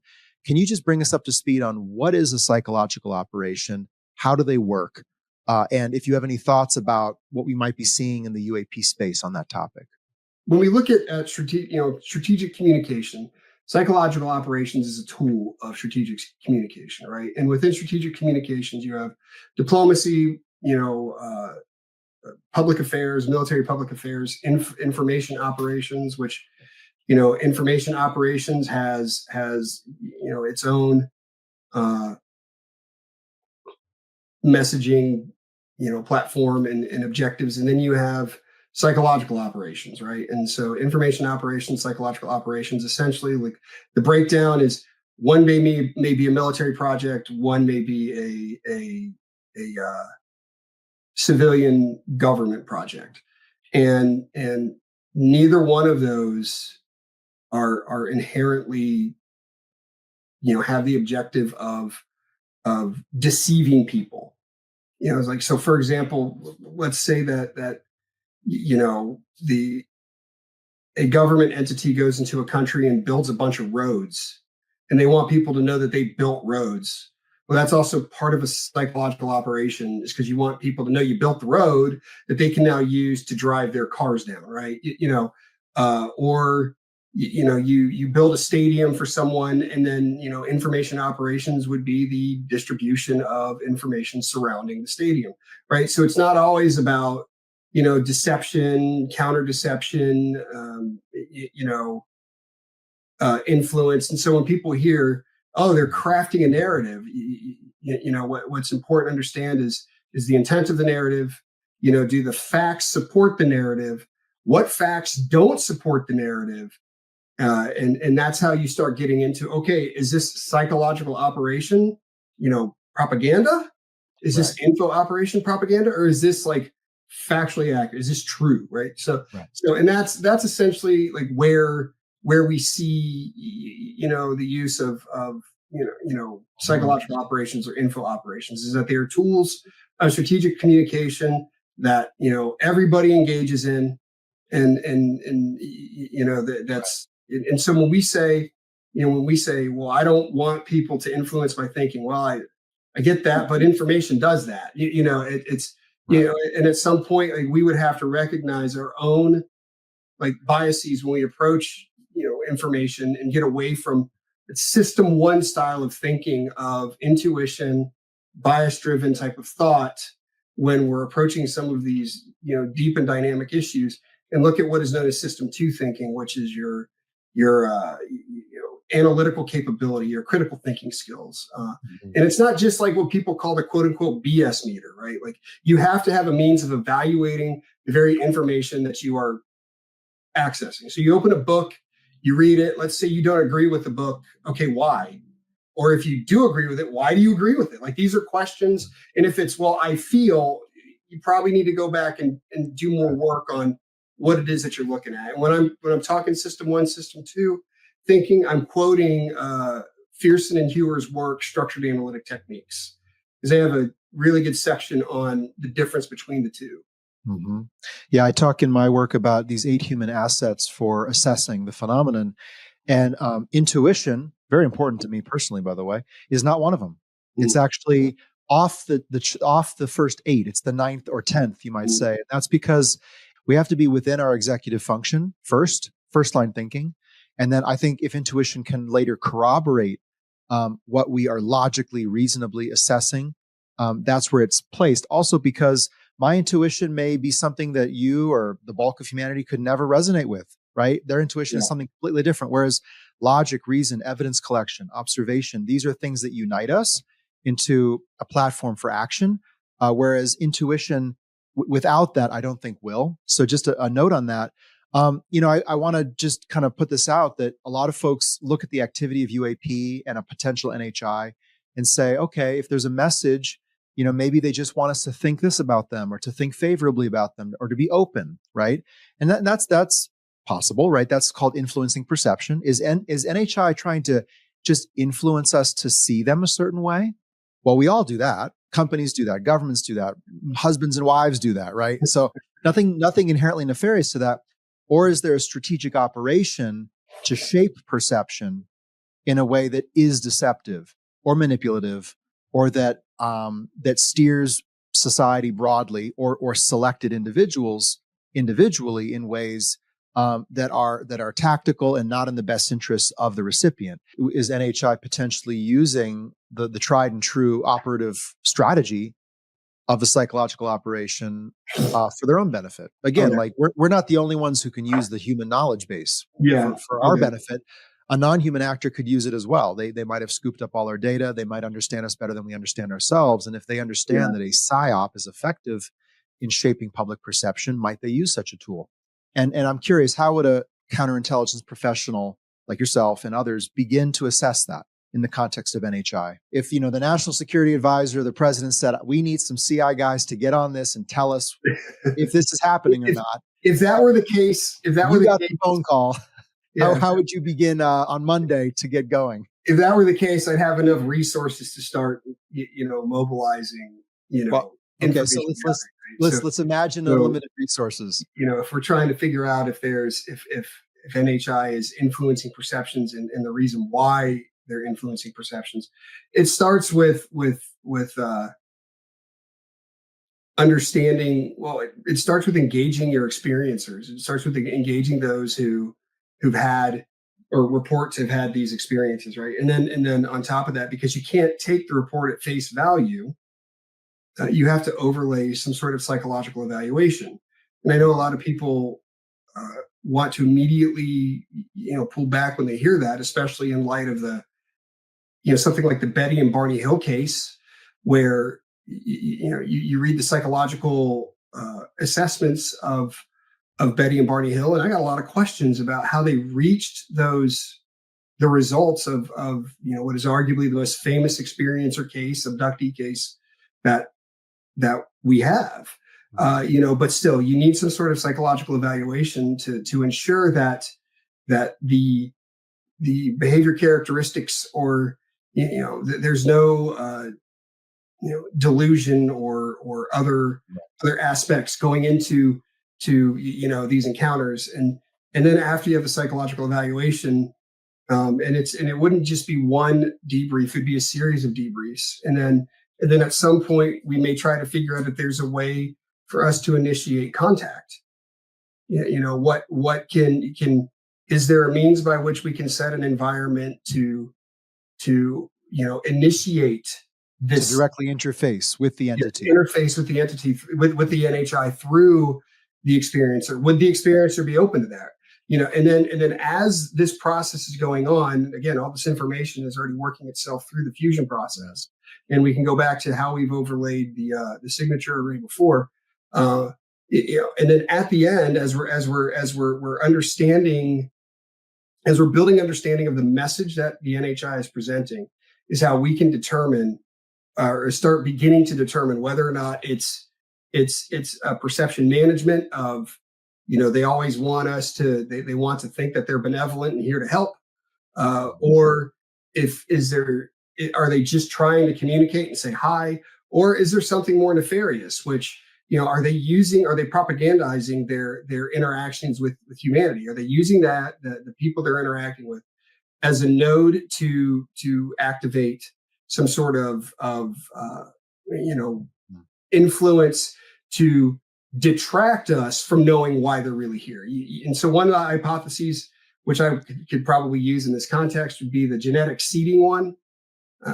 So let's say it's one NHI, right? And yeah, it's all hypothetical. One NHI that has interacted with, a group of people and stated, yes, no, we're here to help. We're going to do, great things. Right now, we're just going to sit back and watch.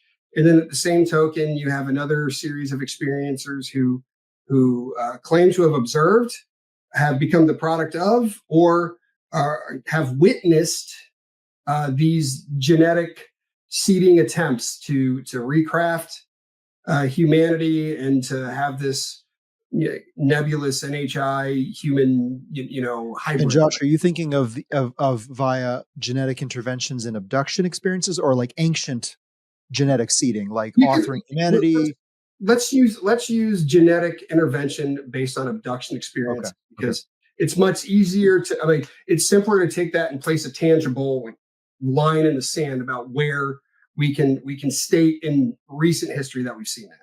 Because we start looking at the ancient piece is real nebulous real quick, and so we but let's and yet that's a very common claim. It's very common that they introduced genetic material into our species, or that they shaped our religions, or that they are the gods of our religion. I mean, so there's a lot of emphasis, at least in the experiencer community, based on the communications that are reportedly received, to kind of write an NHI into human origins, which of course would be almost impossible for us to verify. Yeah. In the sense of the entities here today are those entities. Maybe we could verify a discontinuity genetically or in our species evolution, but how do we verify that those who are talking now are the ones who did it then? Yeah, I would say almost impossible. It's almost impossible. And so right that an NHI would want to communicate that, knowing that we would never be able to corroborate that claim, is a little suspect to me. So that's why I'm saying it's strictly hypothetical. Yeah, strictly hypothetical, right? And again, it's only for the purpose of this scenario, right? So it's the same NHI who's doing both things, right? Stating that we're benevolent, we're here to help, and then also running a genetic seeding program, right? They're doing both. And we have reflections from experiencers, one stating, no, they're here to help. The other one stating, I don't know, like we have this genetic seeding program. And then through information gathering, we come to learn that it's one NHI. And so now we have a competition of facts. We can evaluate the source.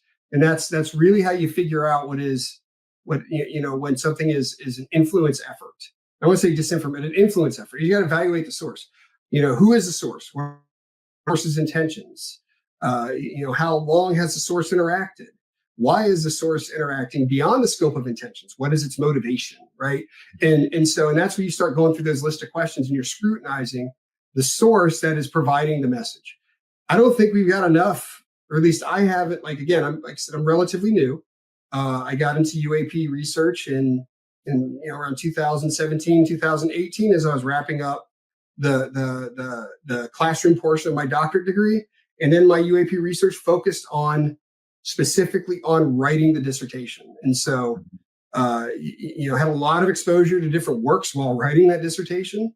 And so when we say, how do we determine now that there could be some sort of influence activity?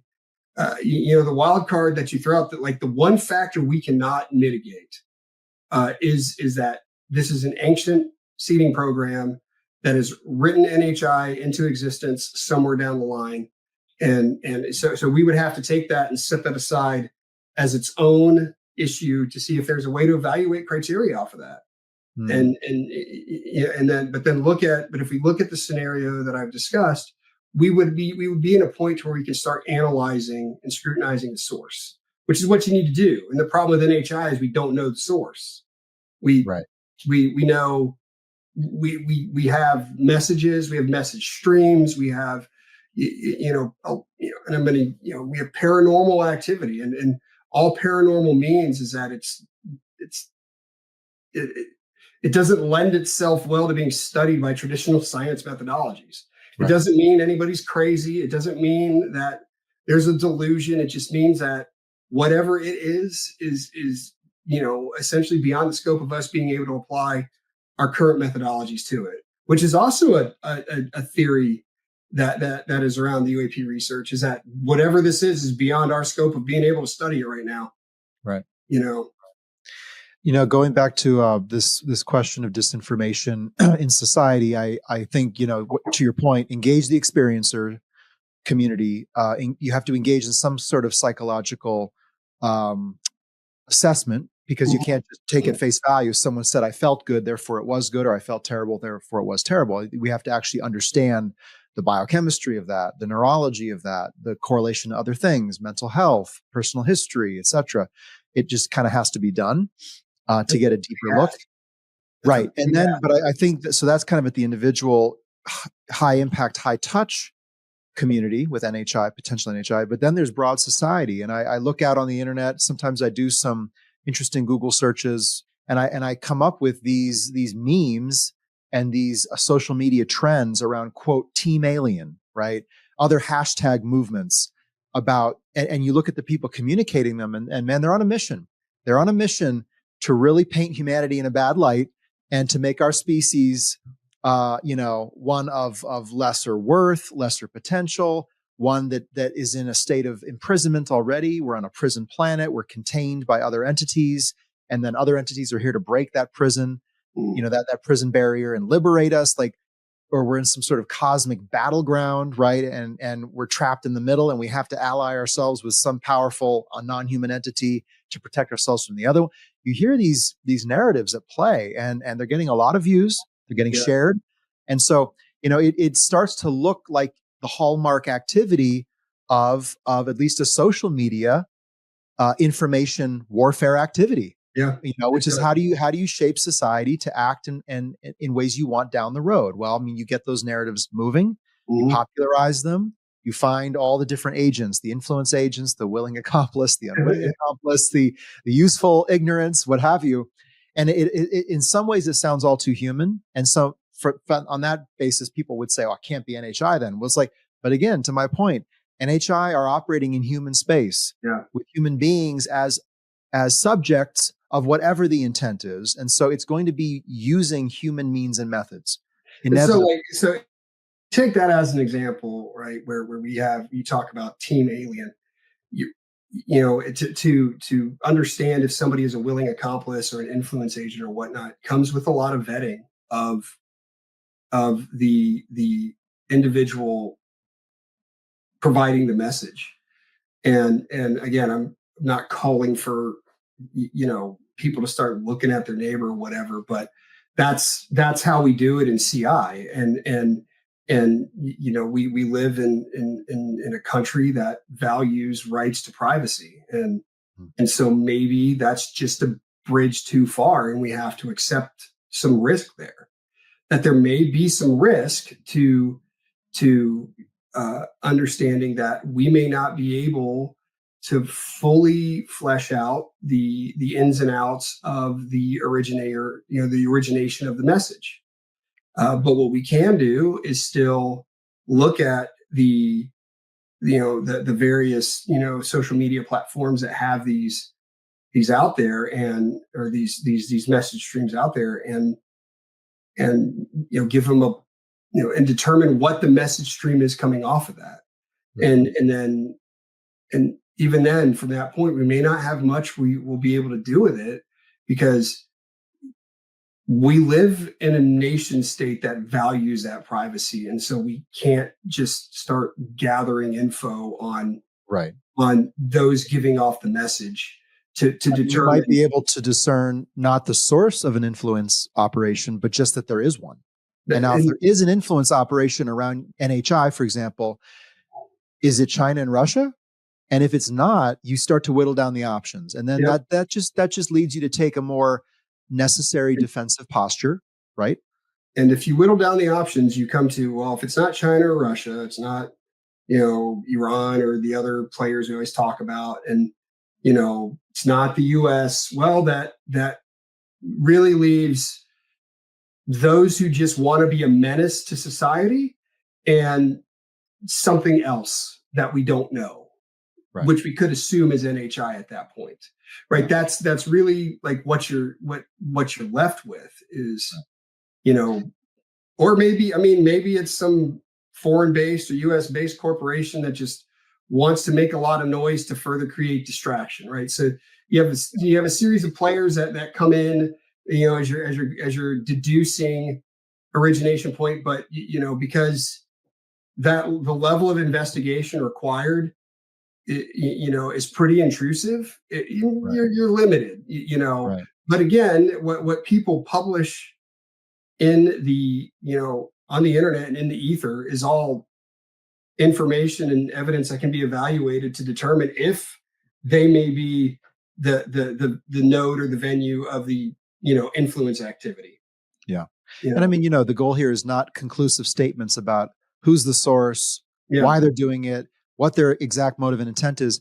On this path toward increasingly probabilistic statements, from possibilities to probabilities to assessment, it may just be enough to know that there is an influence operation regarding how the public should, at least in maybe this country, maybe globally, should see non-human intelligence or alien life.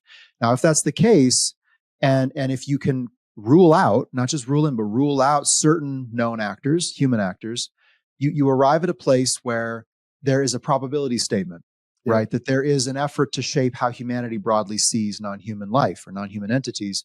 And then you go collect the data on that new frontier of the unknown, right? It's not all known. It's never going to all be known. It would be a fascinating point to be arriving at, where we can go collect information in the public domain, open source information on what influence operation or messaging might be taking place about NHI. And then possibly you still don't know who's behind it, right? It's still just a voice, or it might just be people who want to think that, or et cetera, bad actors in the human space. But at least you can devise counter information that rebalances public perception and gets people back in their executive function, out of tier 1 thinking, reactive, emotional, into tier 2 thinking, reason, logic, observation, because good things will happen from that, no matter who is behind the influence operation. How does this look when we're dealing with something as elusive and potentially deceptive, either due to human action or non-human action, as the UAP issue? How do we begin to move into that, possibly without a hypothesis, but begin to gain some clarity to inform human response? We have in intelligence analysis, we have a term, and it's essentially intelligence analytical tradecraft. And what intelligence analytical tradecraft is a critical thinking methodology that is designed to mitigate biases that the analyst or analytical team may have in the beginning, and also to mitigate and at least address biases that an analyst or analytical team may have throughout the course of the research. This is why when using something like intelligence analytical tradecraft, and one part of that is structured analytic techniques, of which there are 68 different critical thinking techniques that is housed under the model of structured analytic techniques, that you keep a track record of essentially all of your thought process from the beginning all the way through to when you render your analytical judgments. I recently just completed a paper that I'm planning on submitting to a couple journals on UAP and biologics, where I use analysis of competing hypotheses. And I use analysis of competing hypotheses and key assumptions check, because in UAP, in the study of UAP, looking to understand intent, which is a lot of what the other structured analytic techniques are looking at, the difficulty there is that you typically start with something like rational choice theory. And the problem with the rational choice theory is that it's anthropomorphic inherently. Like you have to start with, well, the only thing I have to compare behavior to is human. You can try comparing it to different animals and other things. And what we see in animal research and in biology is we see elements of extreme intelligence, but we don't see the holistic intelligence capability that we see in people. So for me to have a conversation about intent in the UAP space is rather difficult, because we have a lot of data that we can analyze to understand potential capabilities, but intent is coming with some difficulty. The Scientific Coalition for UAP Studies had 4 papers come out under their intentions project, to where they were looking at determining if the data points to an NHI, and if so, do we have enough to start gleaning an intention off of it? It was run by Larry Hancock. Larry Hancock is what we would say is an old silverback or an old graybeard in intelligence work.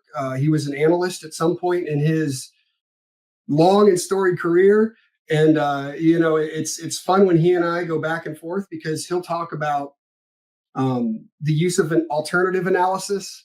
And I'll talk about structured analytic techniques that are both saying the same thing, but essentially since he came, like, he worked through the 80s on some of those problems, and that was what they were using, was essentially mirror imaging.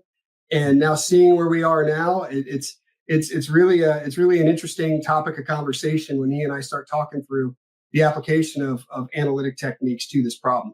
But getting back to the paper that I wrote, and I digressed and have come back full circle, right? So in that paper, I use analysis of competing hypotheses, right? And so I have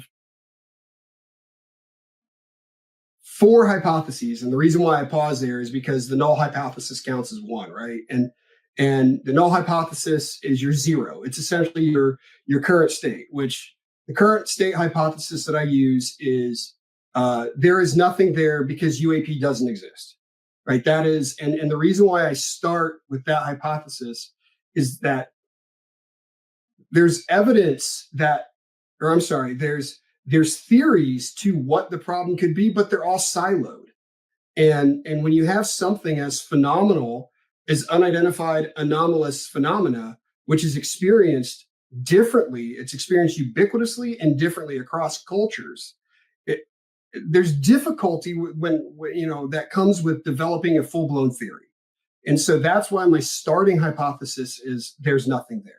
It has nothing to do with discounting observations or encounters, and everything to do with, you have to start somewhere, and that is a somewhere that, in my perspective, is where we are now. As I already know, I'm giving a bias right there, but in my papers I address that bias. Is that, yes, I know evidence may say the contrary, but this is the starting point. And then hypothesis 1 is essentially there's something there, and it is a foreign government, foreign commercial interest, U.S. government, U.S. commercial interest.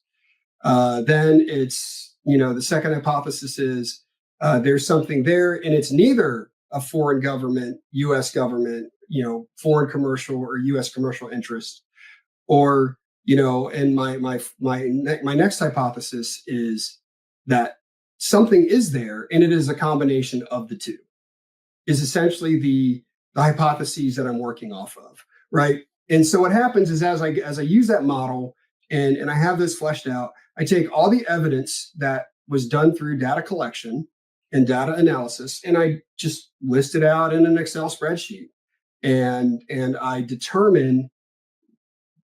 The term in the intel field is diagnosticity, but essentially it's diagnostic value of the evidence to the hypothesis. And then, and again, like, I'm the one rendering the judgment because I'm the one who's doing the work. These work a lot better when you're in a group and you can have somebody who argues each one of those evidence criteria with you. But if not, the next best thing is you then pull up another Word document and you explain why each evidence piece met or didn't meet the threshold for applying to that hypothesis. So that way, like let's say Reed goes, Josh, I want to check your work. I can give you the paper. I can give you the data matrix, both the reference matrix and the data matrix that has the cases in it.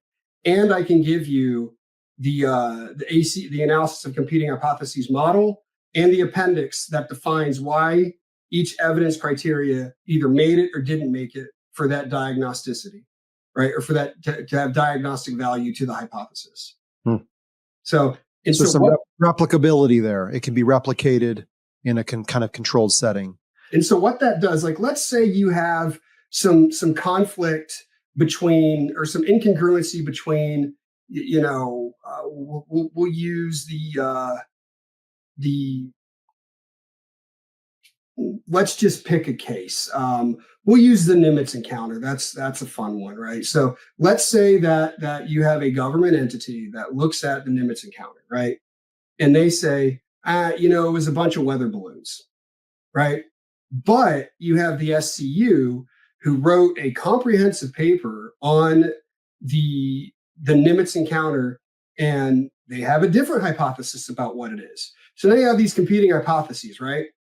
I can come in, look at what the government paper says, look at what the SCU paper says, use analysis of competing hypotheses, and render a judgment about which hypothesis is the most probable.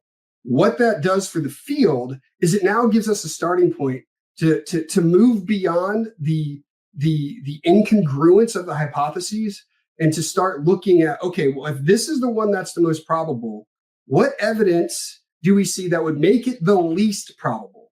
And then now that you've established how it's the most and how it's the least, you can now inform your material science experts and your anthropological and other experts to start studying it from that perspective to see not only how probable is that hypothesis, but what other offshoots can come off of it.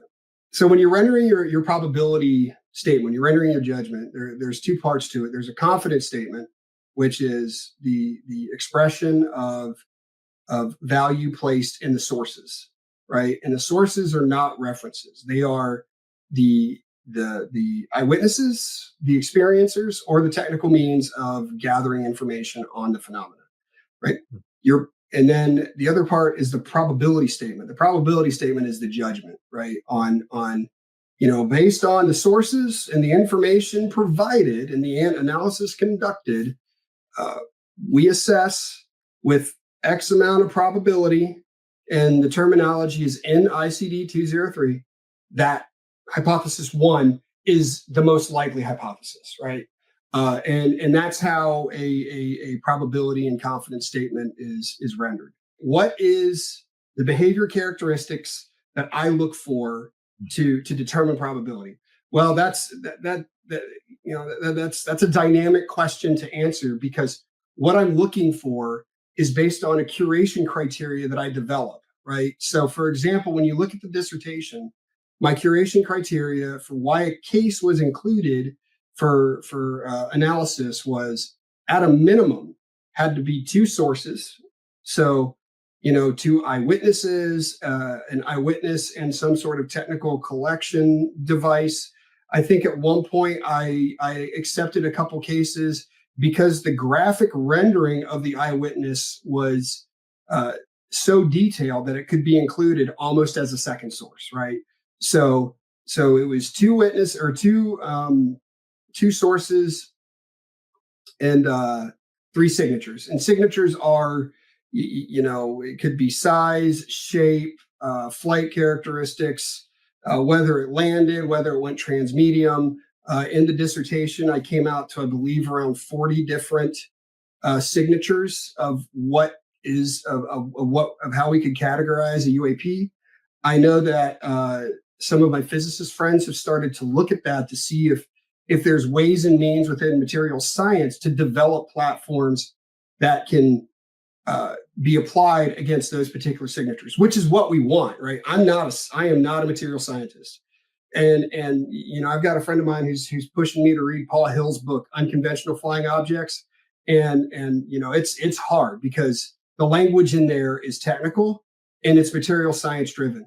But in the intel field, I don't have to be an expert in material science. I just have to say, like, this is what I have. Can we develop something that can better identify this characteristic, right? And so when I looked at the dissertation, when you say what behaviors are critical, it's not just a particular behavior, it's a collection of behaviors, right? Because if somebody comes and says, I saw a round object and it was blue and it disappeared, and that's all I have, and it's based off a single source, well, we have one behavior characteristic that is unique. I mean, it disappeared, but now we have to define disappeared, right? So it's a collection of characteristics that we look for. And going back, if I'm planning in the future to go back and relook at the dissertation and change my curation criteria to include some single sources who were reporting 8, 9, and 10 characteristic or signatures of the UAP, because that'll also better open the aperture on what it is that we're looking at. It's just for my dissertation, I eliminated all single sources. I think this is really important. Gary Nolan has talked about the importance of what he calls or has called pre-data, right? So it's like, I might rephrase it as indications before evidence. So you're out in the field and you're collecting, indications. Again, it could be inaccurate, incomplete, deceptive, etc.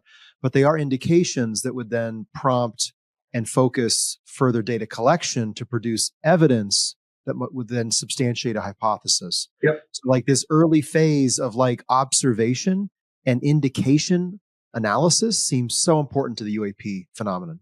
And I spend a lot of time in that space. I have a colleague who I work with frequently on that particular piece, on observation and indication, and then determining testimonial, physical, and demonstrative evidence, right?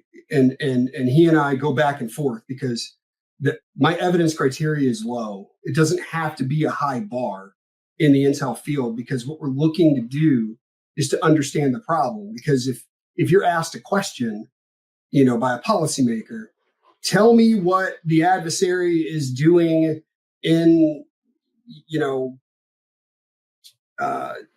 Colorado Springs, Colorado, right?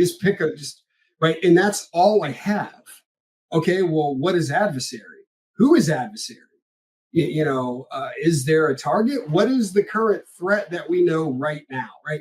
These and all these questions start coming out. And so a lot of times you're as the information gatherer, you're looking to try and classify and categorize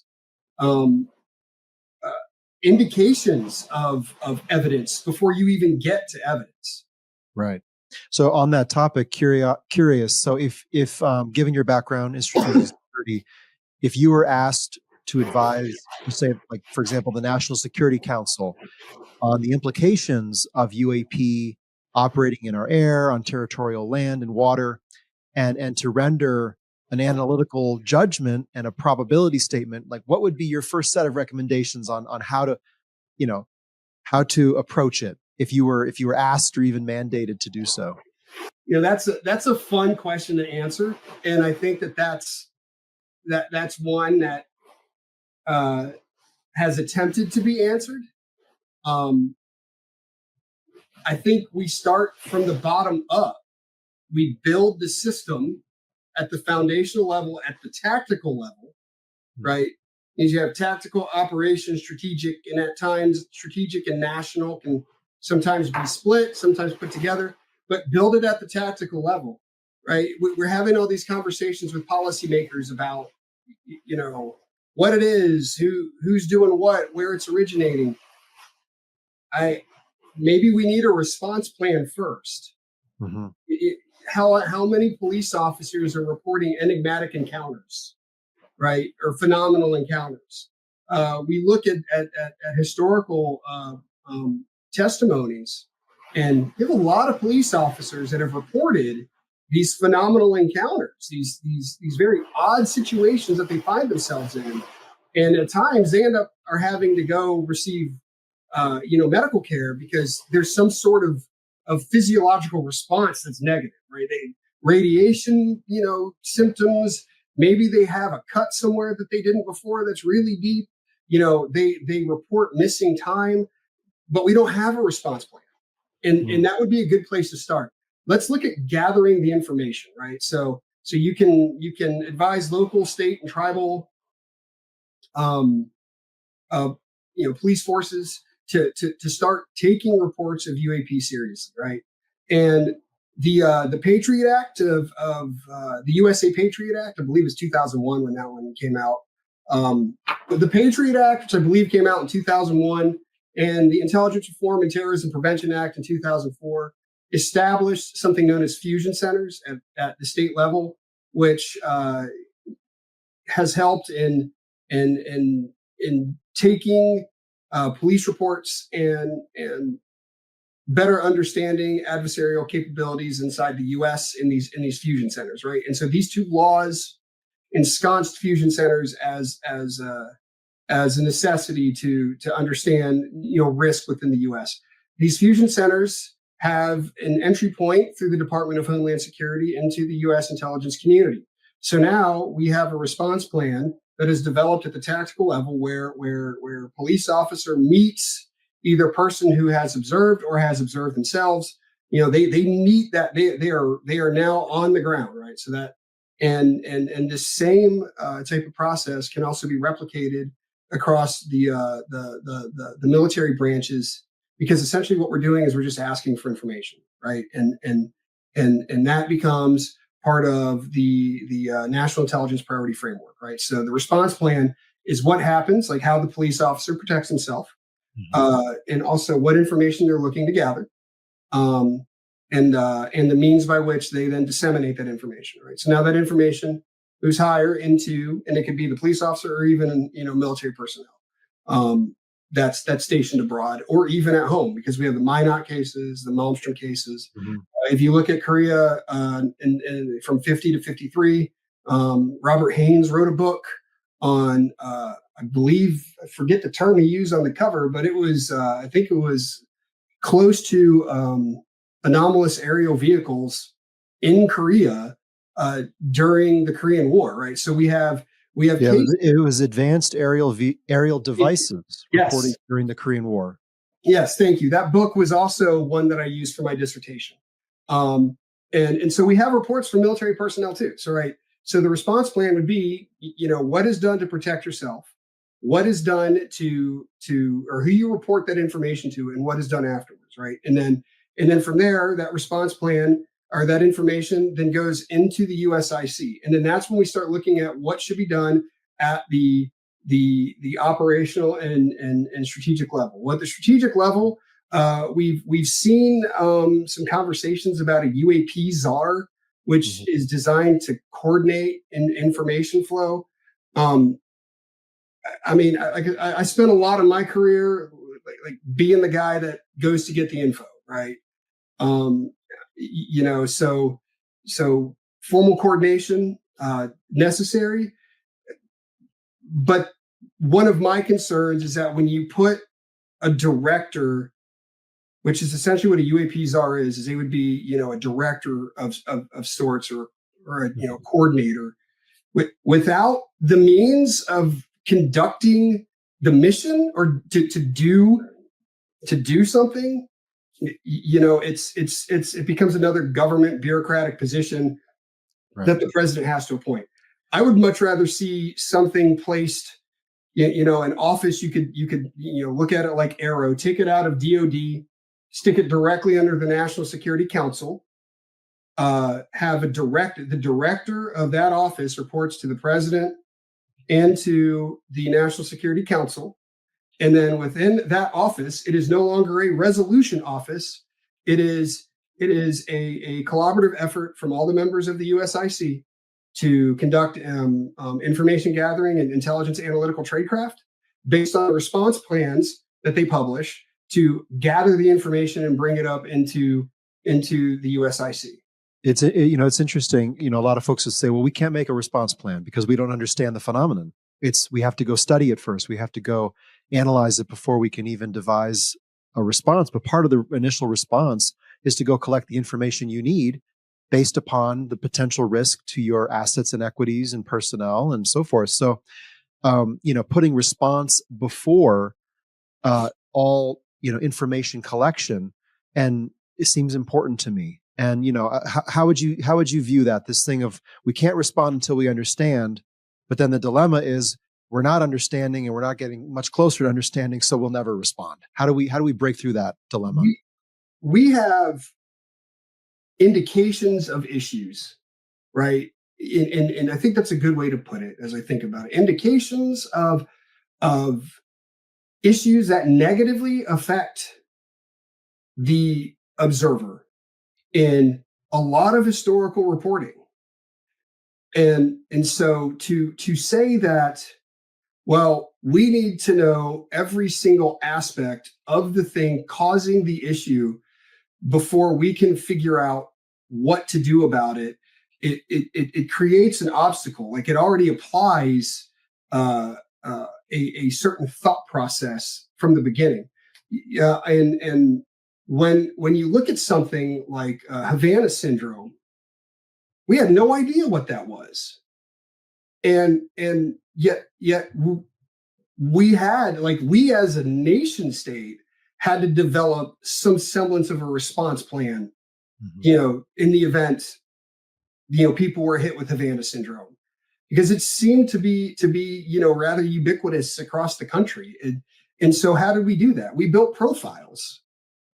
We built and when I say profiles, I mean it was, what are the health issues associated with this problem? How do these compare to other health issues? Can we figure out who the target population of these issues are? Right. And then from there, you can start fusing the information. Right. And so that is just one example of I don't need to know everything and anything about the tank or the gun, or I just need to know that somebody has smelled smoke and heard a bang. Right. And then off of that, right, we can start, okay, well, if somebody smelled smoke and heard a bang, maybe we need to start taking protective and defensive measures. And protective and defensive should not be conflated with immediate move to conflict. Right. We rules of engagement are established for a reason, and they're in place to keep people from firing the shot when they shouldn't, to help to go through that critical thinking process of each step of the rules of engagement. And so if somebody looks at UAP and goes, well, how would we have a rules of engagement for something that just is phenomenal, right? We just in nature, we have no idea what it is we're dealing with. Well, that's where the safety issue comes in, and working with the SCU investigations team. That's one of the things that the two individuals I work with on that project, that's what they're developing, is what would we give a police officer if they come across a landed craft or something, or they let's say that they have a Geiger counter and they come across some sort of radiation piece. The UAP Disclosure Fund, I think they did a discussion on this, that first responders. That's right. Best practices. And so that group is trying to develop what that looks like, right? And so and it's not just what information can we gather, it's what can we do to protect the officer, right? Like the reason why you see a soldier that when before they deploy, they look like they're just kitted out from head to toe in Kevlar, and then you see the Humvees that are like laden down with like 6-inch steel plates, is because bombs were going bang on the ground, right? And we may not have known much about what an improvised explosive device was at the time, but we didn't need to know every aspect of an improvised explosive device. We just needed to know that something went bang. Right. I think this is important, and people might hear this and say, okay, this is the threat narrative. It's very defensive or hostile. And I would contend with that. I think there is a necessary defensive posture you would take in the absence of the disclosure of intent, a full assessment of capability. And again, that's not because you're oppositional or you're going to go to, enter a conflict state necessarily. It's simply a starting point until, you have indications and evidence that suggest that you should change that posture. But like, we're not taking that first instinctual posture as a species, nor are we engaging our best practices as a society. And in light of UAP, unidentified anomalous phenomena, which, I mean, their capabilities, at least in flight, are phenomenal. Their ability to jam radar and sensing platforms, their ability to disable aircraft in flight, weapons launch in flight. It's been surmised that one of these potential craft has the energetic potential to wipe out a whole battle fleet at sea. Like, that much energy could be deployed. Now, and you could say, well, it hasn't been, but it doesn't mean it can't be, right? So it's like in that uncertainty, you take a posture that reflects, a best practice on behalf of human interests and human safety, and with indications of people being harmed, all the more reason, right? So that, you bring up a key point there, right? Like, so it's important to be cautiously optimistic. And we talk about the threat narrative. When we have somebody that says, "Oh, well, that's just the threat narrative," once again, here we go. They're starting with a bias, and the bias is that anything that is, might be more technologically advanced or whatnot is evidently and already peaceful.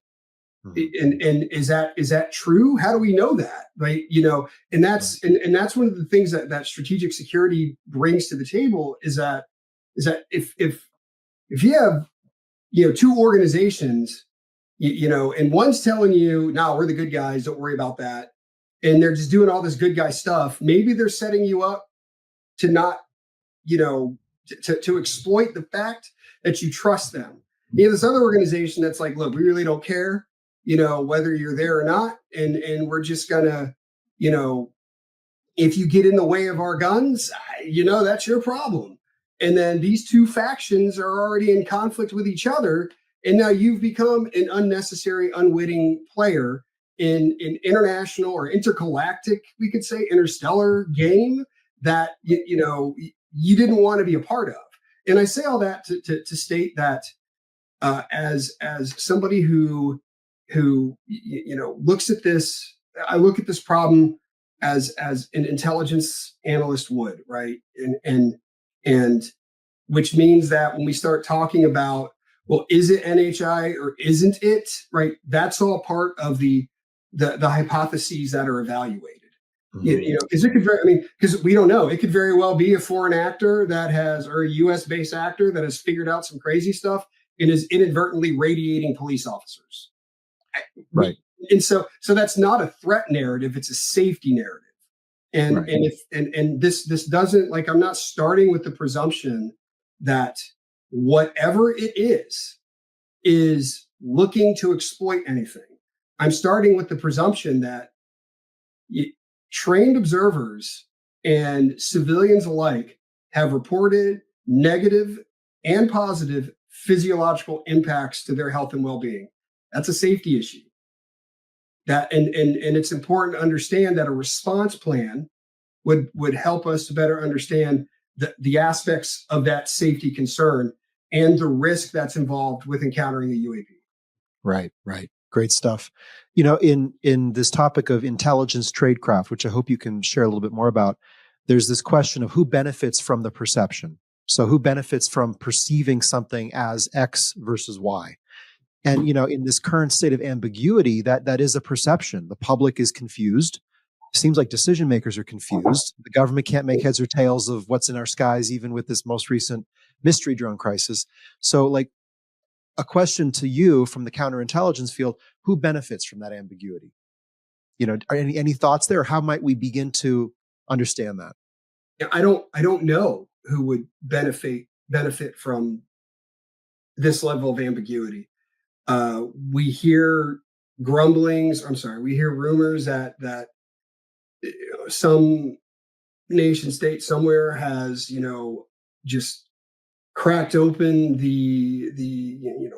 I guess like the jar of physics and is now able to do crazy things with a rotating plasma bevel. I mean, that now we have 0 point energy and zero gravity. I don't does do we could go wildly conspiratorial and say that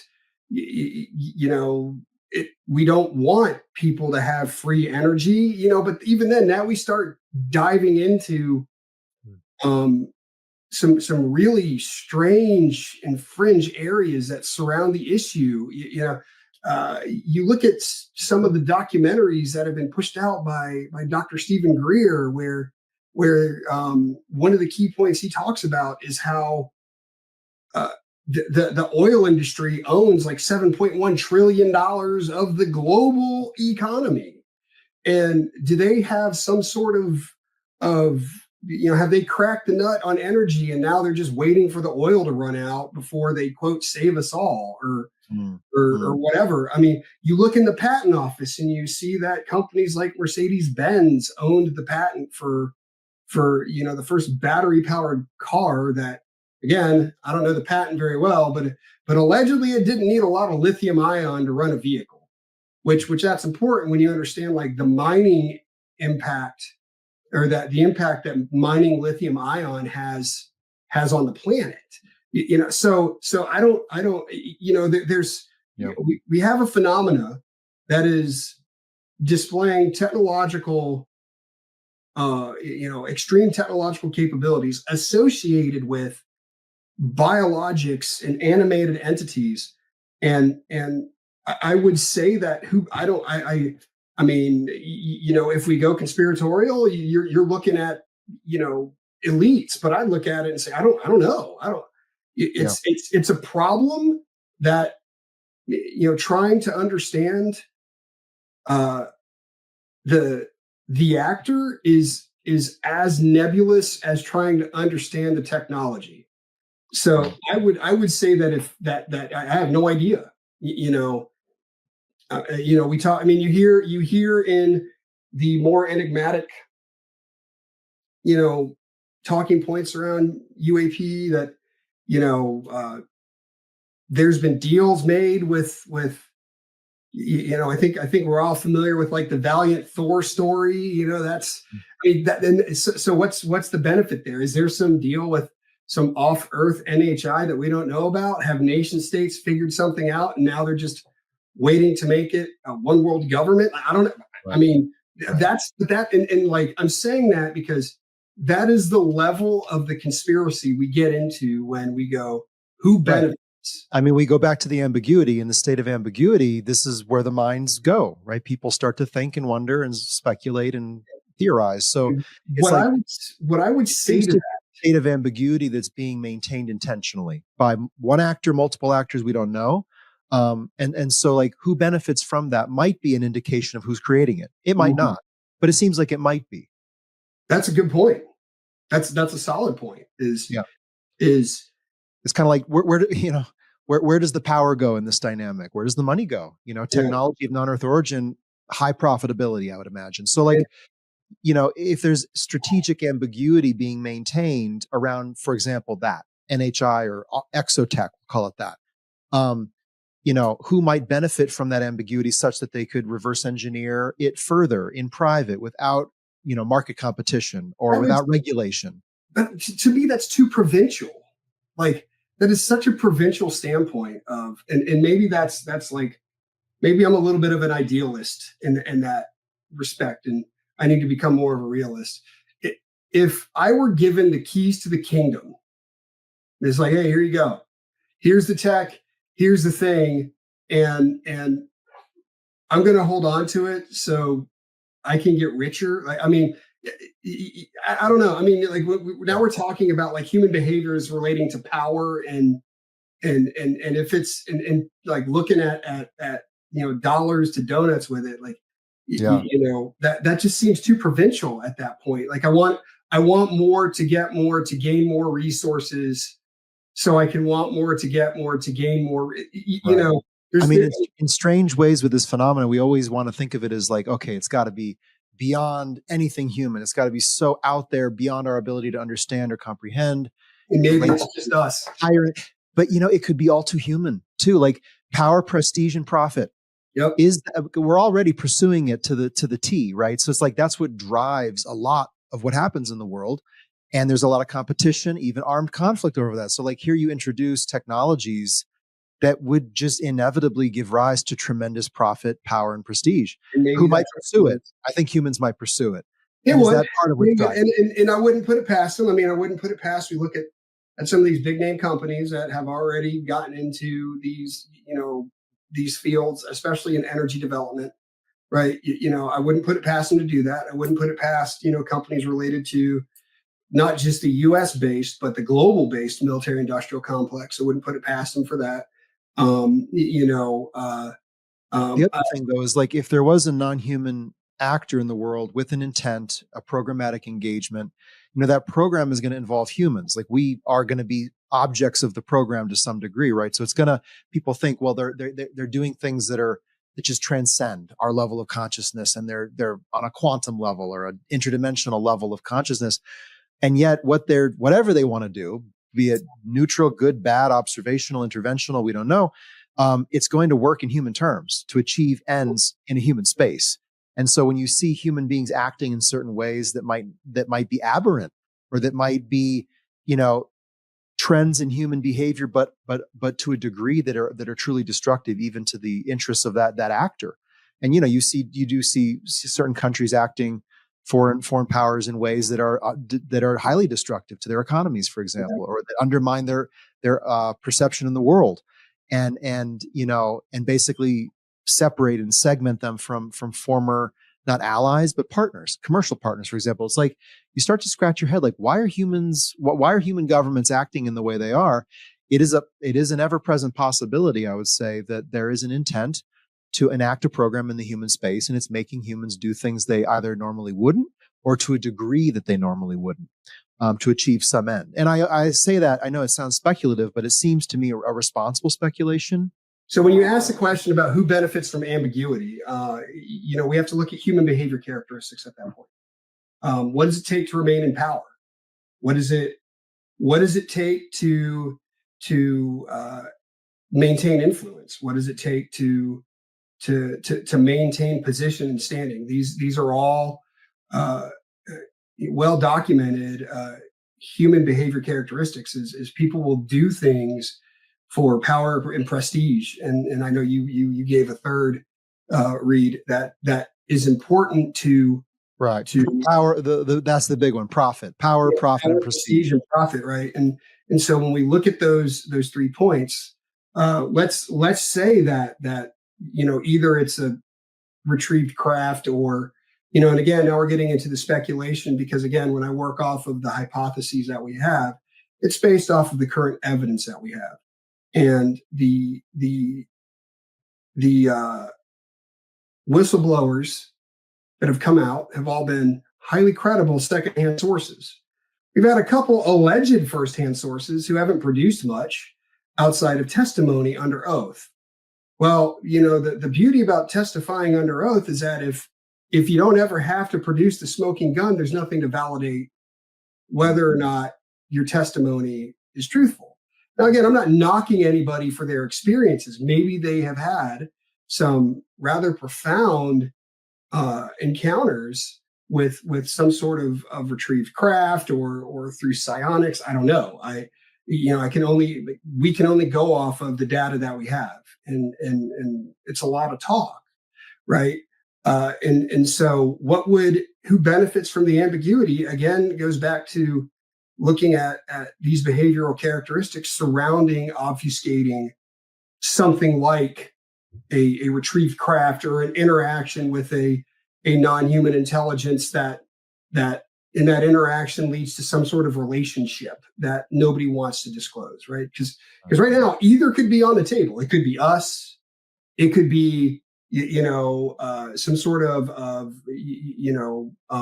NHI animated entity. It could be, and it runs the gambit between, and even then we can't rule out that maybe it's just a whole bunch of stuff in the sky that we don't understand, but if it's something and ambiguity is applied, I think we go back to what are the basic instincts of what Machiavelli wrote in The Prince: power, prestige, and profit. Why do people do things? Right. And then, I think it's responsible to begin to think of, okay, if there is an animated NHI, non-human intelligent entity present, operating in a programmatic way, long-standing, global, with specificity in terms of geography, time, situational appearance, like we have to begin to think, is there an intent or an interest to make humans do things they normally wouldn't do, or to a degree they normally wouldn't do? And I think this is necessary to look at. It might seem speculative, but I think it's responsible, because if these entities are in our space, acting in a programmatic fashion, they may be so far beyond us at the level of consciousness, et cetera, which might be true, but fundamentally their program is in the human space. It's going to be working in human terms to accomplish ends among this species with which they are engaging. And so I think looking at, what are state actors doing? What are global superpowers doing? What are non-state actors, defense companies, other companies, technology companies doing? And are they doing things in ways that fundamentally undermine their interest, the collective interest, to an excessive degree? Of course, we always undermine our own interest. But, is it possible that there is some force causing us to think or behave in ways we normally would not? And we look at some of the activities of major superpowers, the conflicts that they're entering. These would profoundly undermine their economy, their standing on the global stage, their respect among other, not just allies, but countries that they interact with commercially. And so if there's a breakdown occurring, if there is an excess of technological speed, pace to, for example, how AI is being developed, we should responsibly ask, is it just humans doing what humans do? Or is something making us act in ways that are not in our best interest? And again, that's not a hostile intent per se. I would say it's potentially a self-interested intent.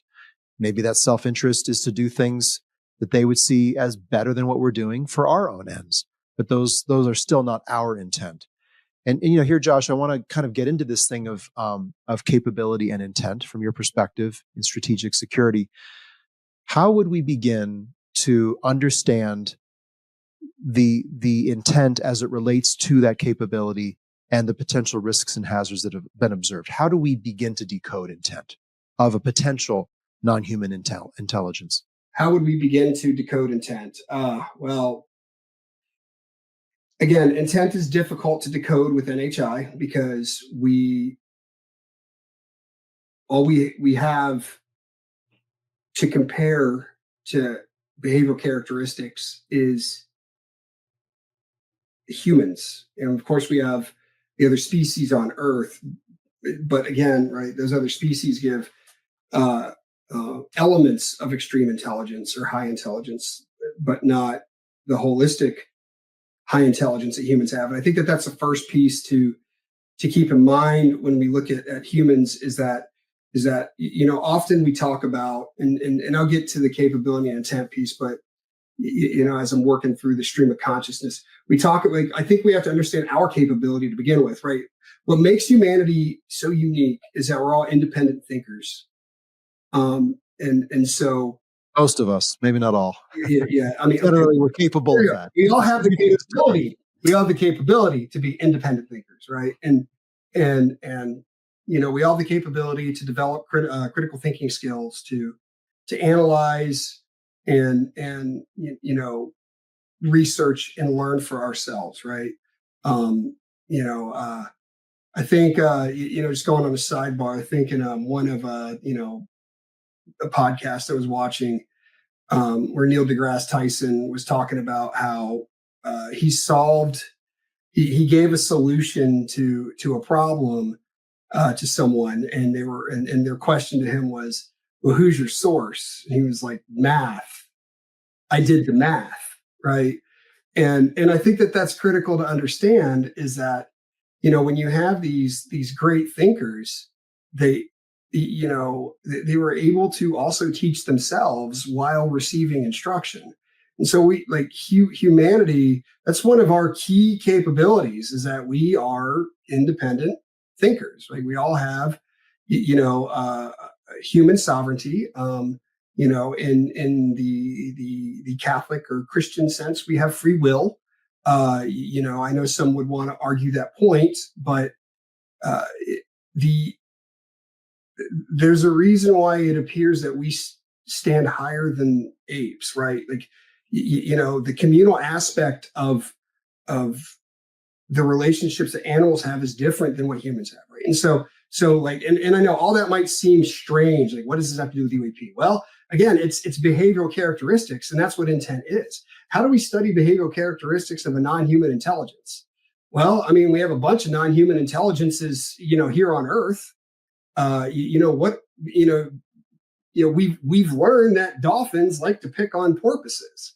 Well, they intend to hurt the porpoise. What is their motive? Their motive doesn't matter. At the end of the day, a dolphin is going to go to a porpoise and want to do what dolphins do, right? Like, so, and that's what intent is that it's divorced from motive, right? And so if we're going to look at what is the intent of a non-human intelligence or non-human intelligences, well, until we have a means of gathering data that on current like non-human intelligence intervention, and again, this is making the key assumption, and I stress that the key assumption that there is a non-human intelligence or a series of non-human intelligences that are interacting, with humans on Earth. Like if we start with that, well, we have a lot of past data that indicates both positive, negative, and I think what is the other one? Ablative interactions with humans. The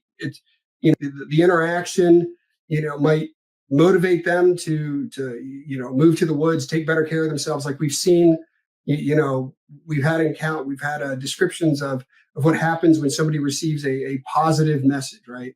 And then you get the negative ones where there's research into these abduction cases where these harrowing experiences are retold in explicit detail, and I would say probably intrinsic detail as to what happened during the encounter, and it's very dangerous, and it's very scary, and and then we have these ones to where whatever it is just doesn't seem to care whether we're present or not, right? And almost takes it's almost orthogonal, I think, is what the term that Michael Glosson once brought up when he and I were talking about it, that it just seems to cut through whatever it is that is here, like us, and just establishes itself.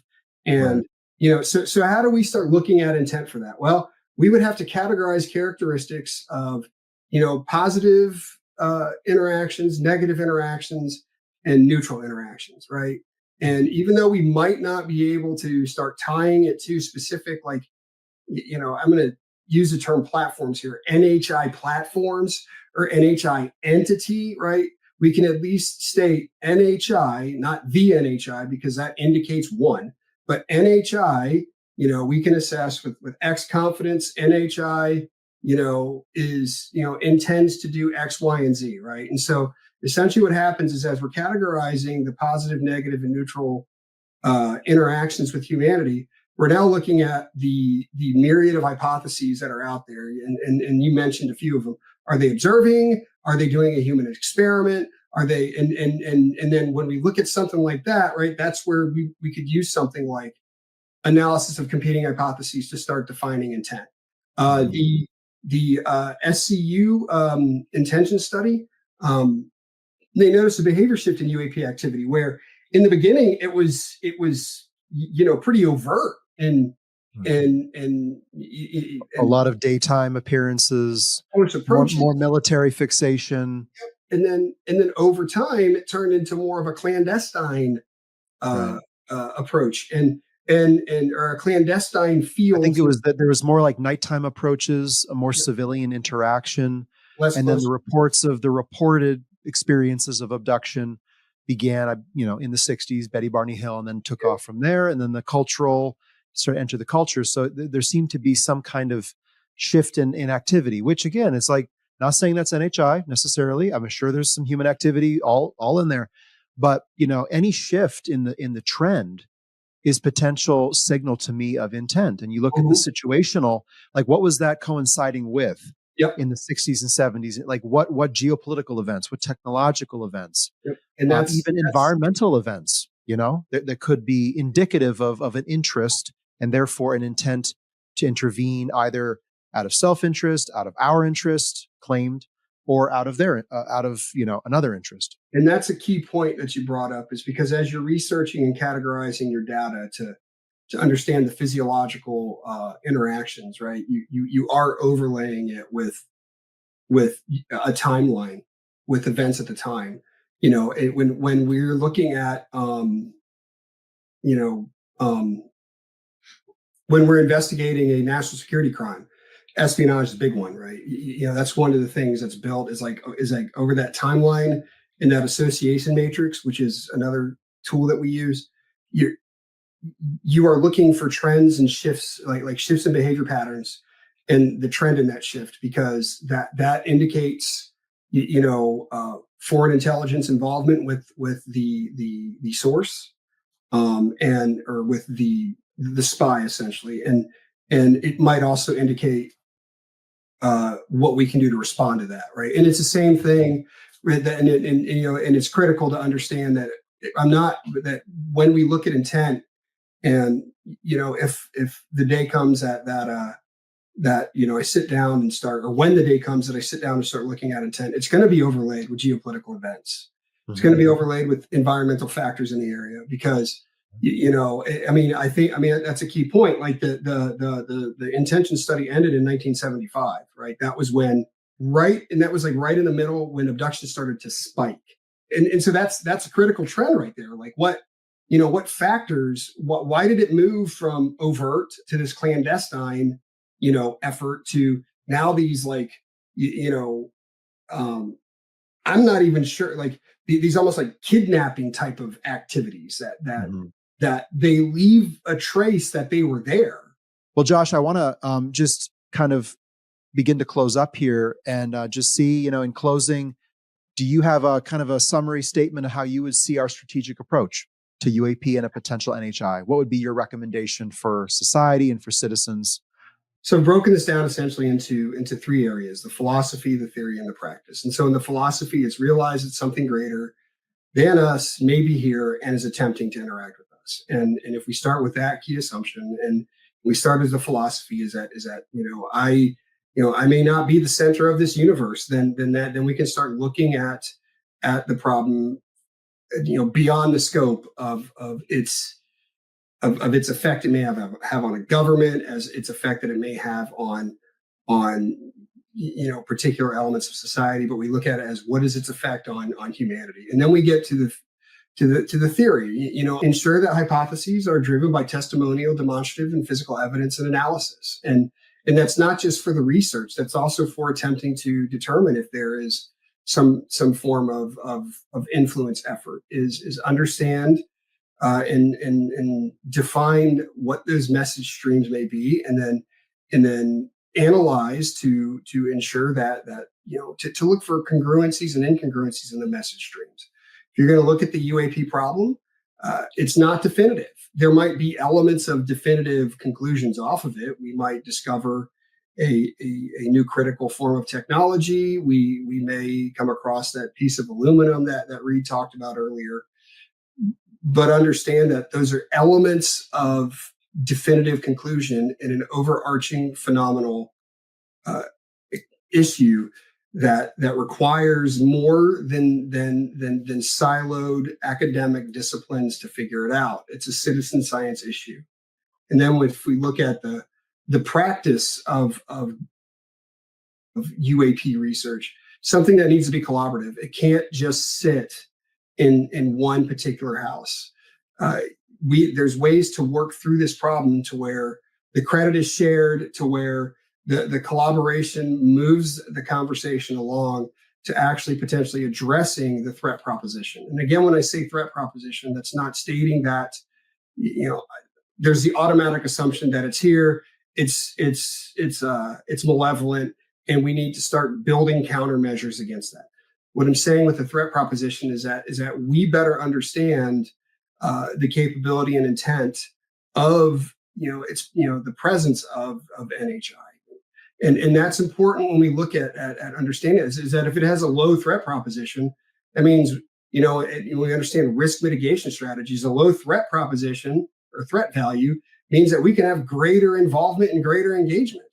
And a high threat proposition means we have to have low engagement. And that's important to understand when we start looking at how do we build protective measures that allow us to deliberately and methodically move forward in engaging such an enigmatic issue. Oh, thank you, Josh. And is there anything that you're hopeful to see among analysts, researchers, citizen scientists, field research, other interesting projects on the horizon in your mind, or that you would like to see take place?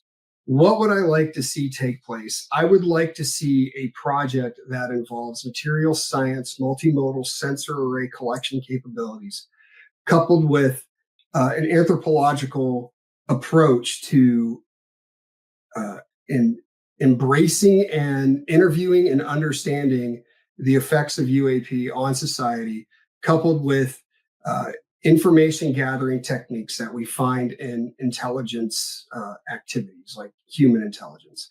I would like to see a project like that come together that focuses on a particular environment or social group or UAP hotspot that we say, and just to determine what we see in the results. And I would like that project to occur within a shorter time frame than typically what happens after we have an encounter. So, for example, we look at something like the Nimitz encounter. How long did it take to finally get a multimodal sensor array out there to determine if there was something strange going on? How cool would it have been to be able to have some sort of means to dispatch a human information gathering capability coupled with a multimodal sensor array to go to an environment and start doing data collection within days within that area, and then take that and then analyze it. That's what I would like to see. I would like to see a means by which we can dispatch, we can develop response, and we can build our own information gathering and analytical streams so that we can advise our congressmen and at times maybe even the executive branch on what it is that the citizens say they're seeing. We can pretty much definitively state that not everybody's crazy. This isn't all deluded viewers, and that's critical. And to understand that even after Project Blue Book and the Condon Report, in its best effort to state that there's nothing to study here, it still could not account for 706 cases out of 12,000. And those 706 cases were in some pretty interesting places. And so that's critical in us further, expanding our understanding of the problem. So if we could develop, citizen scientists could develop our own way and means to gather the information, analyze the information, and come with our own analytical judgments and probability statements, I think that would have a profound impact on the study of UAP. Thank you, Josh. Great stuff. One last question is, if there's just one takeaway from your field of strategic security studies, intelligence, counterintelligence, et cetera, that a viewer could begin to think more about, maybe even use, what would that be? One insight. Don't be married to your conclusions. Number one. Number two, it's okay to reevaluate your conclusions. Rarely in the field of strategic security are you 100% right. That is, more often than not, you have a little bit of analytical capability and a little bit of information that helps to move that conversation along for us to understand what, whatever it is we're studying is attempting to do. And I think that that's the takeaway, is that even when you go through and you do all your research and you think you got it and your conclusions are set, you might still be wrong, and that's okay. Right. And what strategic security offers is a means to evaluate the wrongness and not only understand why you were wrong, but how you were wrong and when you were wrong, which allows you to build better questions to move back into that direction you need to understand the results that are coming your way. Excellent. Yeah. Understanding UAP, potential NHI, potential exosystemic interactions beyond our world is going to be the ultimate case iterative process.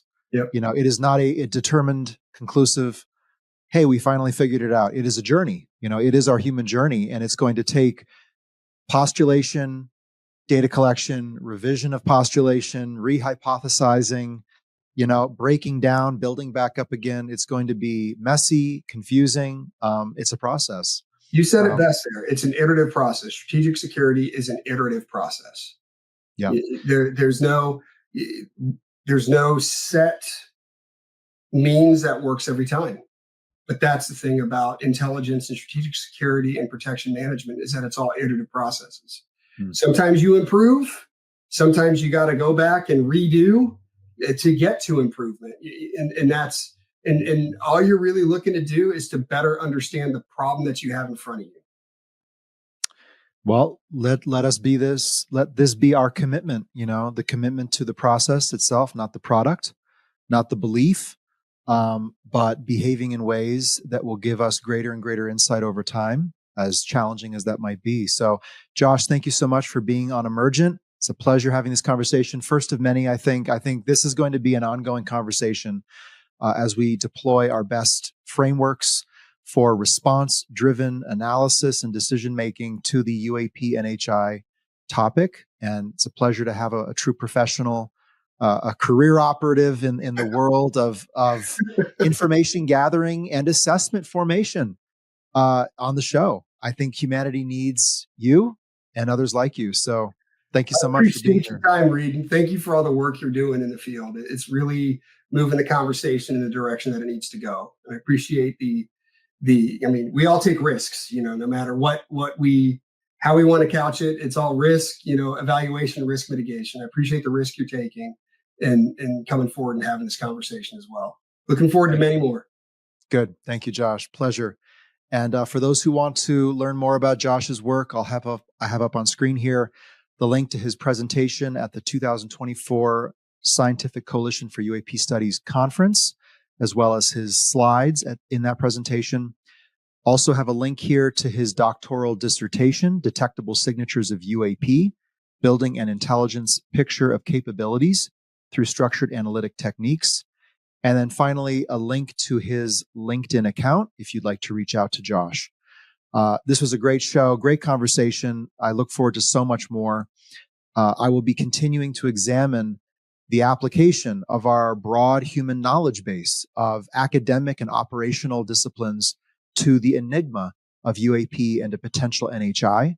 I look forward to continuing that conversation on my new platform called Forerunner, which will be launching in late May, at the same time as my course on decoding the intent of non-human intelligence. In that course, I'll be bringing in some of the points that Josh has made on the show here, some of my own research, my own reading. He sent me a pile of books to read, so I'm slowly moving through those and increasing my understanding and my own knowledge base. And I look forward to offering that to you and supporting you in your process of building your analytical approach to this enigmatic phenomenon and coming to your own assessments of the motive and intent of the non-human intelligence present in our world. So if you're not there registered for the course, I highly recommend it. I'll have that up on screen, a link where you can register. And with that, I'll say good night and stay sane, stay intellectually grounded, and stay committed to the human cause as we interface with other forms of intelligent life on these new frontiers of human knowledge.